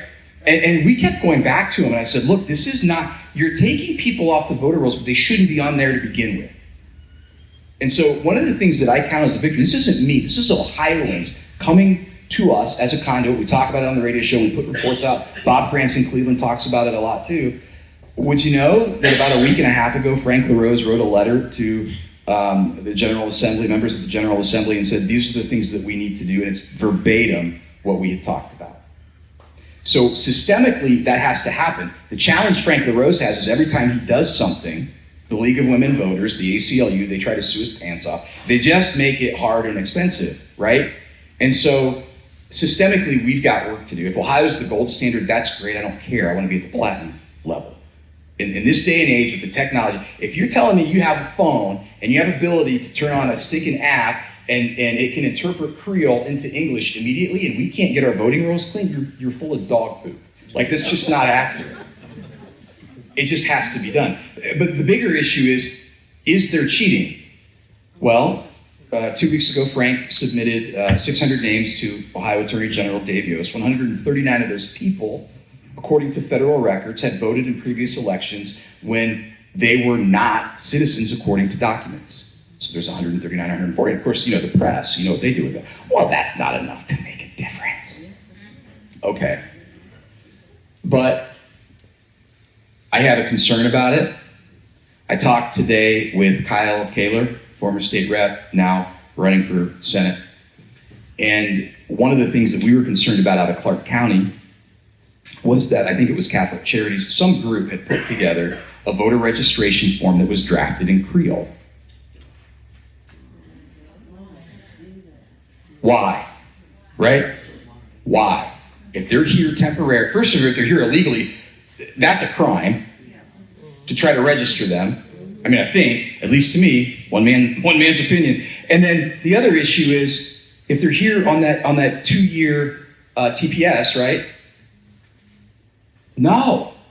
Well, when I found out, I went to Frank's office and said, well, what gives you? He said, no, that's not a Secretary of State form. That was a form done by a non-government organization. So when I talked to Kyle Kaler today on my show, and I'm going to pitch it, 989theanswer.com, go there, you can pull down all the past episodes. We've had rock stars. We've had Riley Gaines, we've had, I'm going blank right now. Vivek Ramaswamy, J.D. Vance. Angie King, yeah, exactly. And I'm forgetting, I know, listen, I'm not, but the point is, when Kyle and I talked, he said, listen, that was an issue.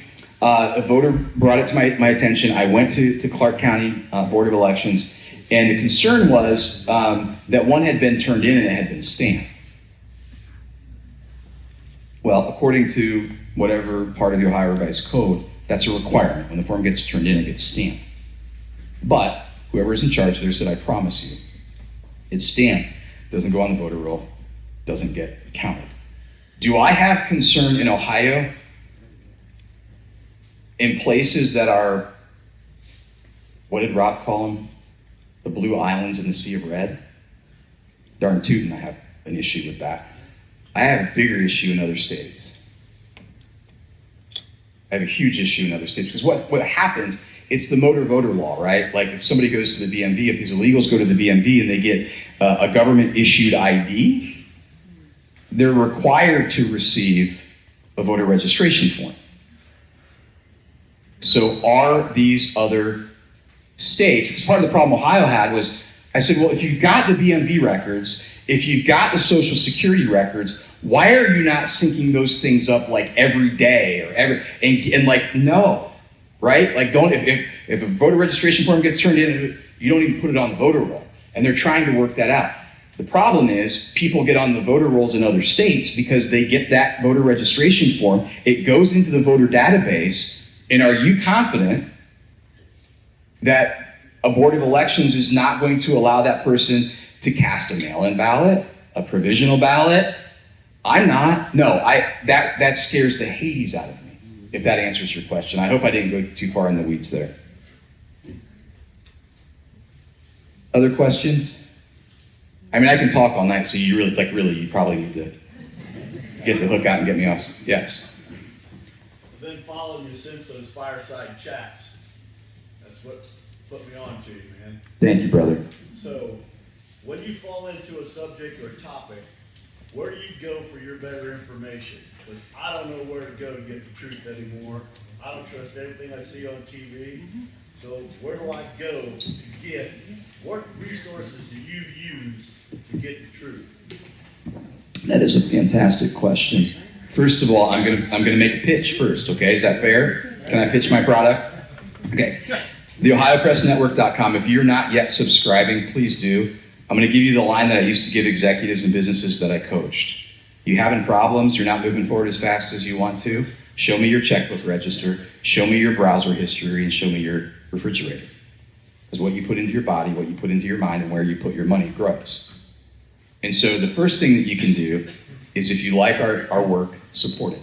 Subscribe, tell 10 other people to subscribe, because all that does is give us depth and girth, and we can actually go out and report more and make a difference on your behalf.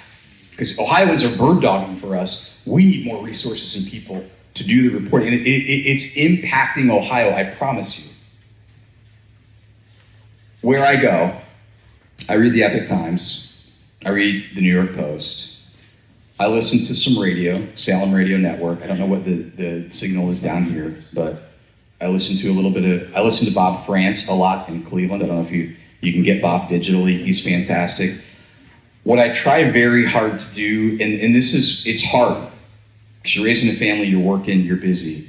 Go to source documents. If somebody's going to say to you, for example, you're going to hear, again, starting in 5 days, $10, $20 million worth of advertising, that issue 1 will stop gerrymandering. Yeah, well, if you vote no, but they're going to tell you if you vote yes, it will stop gerrymandering. Get the 32 pages, single space, small type, read it. Like, you have to go to the source. People were still confused about issue 1 last year, the radical abortion amendment. You read it and you go, well, no. And then they go, well, it doesn't say anything about abortion. Show me in the U.S. Constitution where it says anything about abortion, because we lived under Roe v. Wade for 50 years. Like, it's about legal. But you got to go to the source document. So I don't consume a lot of CNN, MSNBC. Oh, Just the News is fantastic. JustTheNews.com.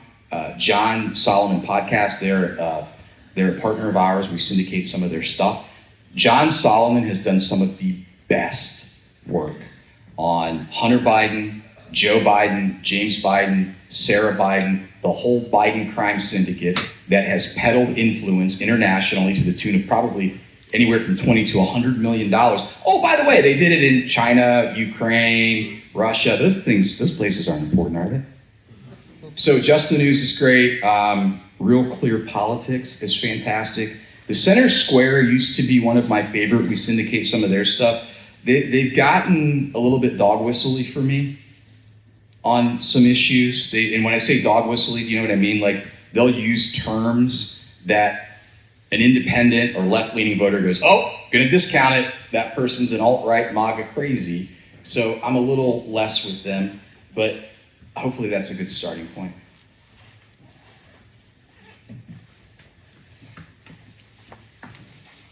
Okay.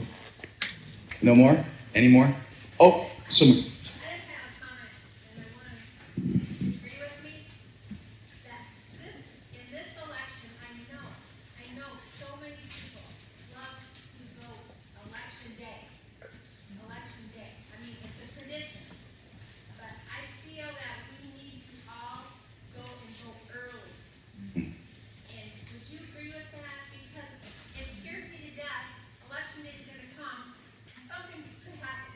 100%. The way this world is now, we can have no electricity that day, who knows? But I just would like to urge everyone to vote early, even if it's not been your tradition. And I think that they can mess less with our votes if we vote early also. So, Vote early. If you're, I mean, Democrats will vote early and often, so don't do that. But vote early because accidents do happen. My dad is now in assisted living for the first time in an election cycle, so I will be helping him. You probably know members of your family. Do that. Harvest ballots legally. Vote early. I mean, look, there were a lot of rolling blackouts over the summer. Do you remember those? Systems went down, internet service providers, social media platforms, banks. I mean, there's some white hat hackers that I talked to that say that was not intentional. Now, I've got to be careful here because, then I sound like a tinfoil hat guy. But my understanding is China has already infiltrated some of our most robust systems that have incredibly strong protection, as has Russia. And the concern is that and there's that, I sound like a lefty now, Russia. Yeah. Hey, Jack, thank you for what you said to us this evening. Yep. You have given us a lot of things to think about, pointed out a lot of truth that most people are not aware of this issue, one, and some of the depth of these other problems. I would urge everybody to inundate the newspaper facilities that we have here in Paulding County with a flood of succinct and carefully worded statements about issue one so that they get printed and out before people start voting early. Yes. And I think if people would write a lot of editorials, Lori writes them, I've written them, other people have written them, we need to all do that. That may be one of the best ways we get it out to people, because most people don't know what they're voting for. They really don't. They really don't. They don't know. They don't know. And if they're consuming mainstream outlets, they're going to know even less and probably get duped. And I hate to say that, by the way. I'm not trying to hate on anybody. I'm just telling you the unvarnished truth. Listen, I know it's late. I'm not Donald Trump, so if you leave my rally early, I'm not going to get mad. Come on, that's all I have are dad jokes. My 11-year-old told me today, Dad, they're terrible. All right, any other questions? If not, I want to say one quick thing. Any other questions? What, if anything, can be done with what's going on with women's sports right now? As the Democrats get into more and more power, we're starting to see pervasion of women's sports with more men going into it where they should not be. Yeah. Oh. Well, luckily in Ohio, we have passed the Save Women's Sports Act that was wrapped into the SAFE Act, which was House Bill 68 that passed. The ACLU contested House Bill 68, but only the part of it that dealt with, the surgeries and the drugs. So that law is still on the books. But here's what you need to, I'm going to try to give you this very quickly. Search up WPATH, W-P-A-T-H, files. WPATH files were released by Michael Schellenberger, and it is a total bombshell because WPATH and some other, fake organization essentially kind of volleyed back and forth. Well, WPATH says this, and XYZ says this, and all of a sudden, these two organizations are the expert, and all of this trans medicine stuff was built on that. WPATH files showed it's pseudoscience, that there's actually damage that has been done. Remind people that in Europe, where it had been done for 3 to 4 decades, 5 decades maybe, they stopped allowing it for minors because there's actually evidence that it probably went the other way. So make sure that you turn them on to that. And then Cheryl Atkinson is another great investigative reporter who's written a lot about the big pharma lobby and about the medical industrial complex. And it's kind of like the python that swallowed the pig. You watch these drug companies in the medical industrial complex when they created these non-government organizations and dumped a bunch of money into it. All of a sudden you see these reports come out that, oh, this is the way to go, and it saves kids from, no, it's not true. Cheryl Atkinson blew that up. So you have to consume it. You have to continue to tell people about it. And I think ultimately, I think that's going to go down, ultimately. But that can only happen if Kamala Harris is not elected, because she is all in on trans activism. Anything else? Oh, and stop supporting teachers' unions. Go to optouttoday.com. That was created by the Freedom Foundation. That will help you opt out of your teachers' union, because the teachers' union is one of the biggest money launderers in our country for the left, and particularly that issue. We've got two, a daughter-in-law and my son are both teachers, and my son does not want to be in the union, and they don't have a choice. They do. Make sure he goes to optouttoday.com, because the Janus decision, the Supreme Court handed that down 5 years ago, I think this July. And what they said was that because teacher unions are government unions, you cannot be required to join the union to get a job. You cannot be required to join the union to keep your job, right? They will bully you. There have been at least 3 or 4 cases in the state of Ohio this year where employees of school districts said, no more. Have them call the Buckeye Institute. That's a place here in Ohio that will go to bat for them legally. Fantastic organization. I'm sorry, I know I went long. Anything else? I just don't want to leave any questions unanswered. And I have one other quick thing to say. Going once. Gone. Thank you. That's the guy on stage. All right. One more thing, I promise. Listen to me. He promised to heal our land if we turn from the dark. If we surrender ourselves to the truth, He will heal our land. Amen. That's it.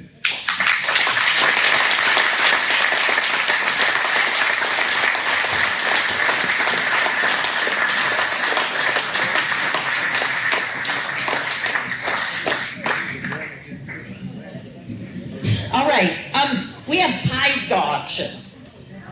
Oh yeah, Annalie Adams, pie.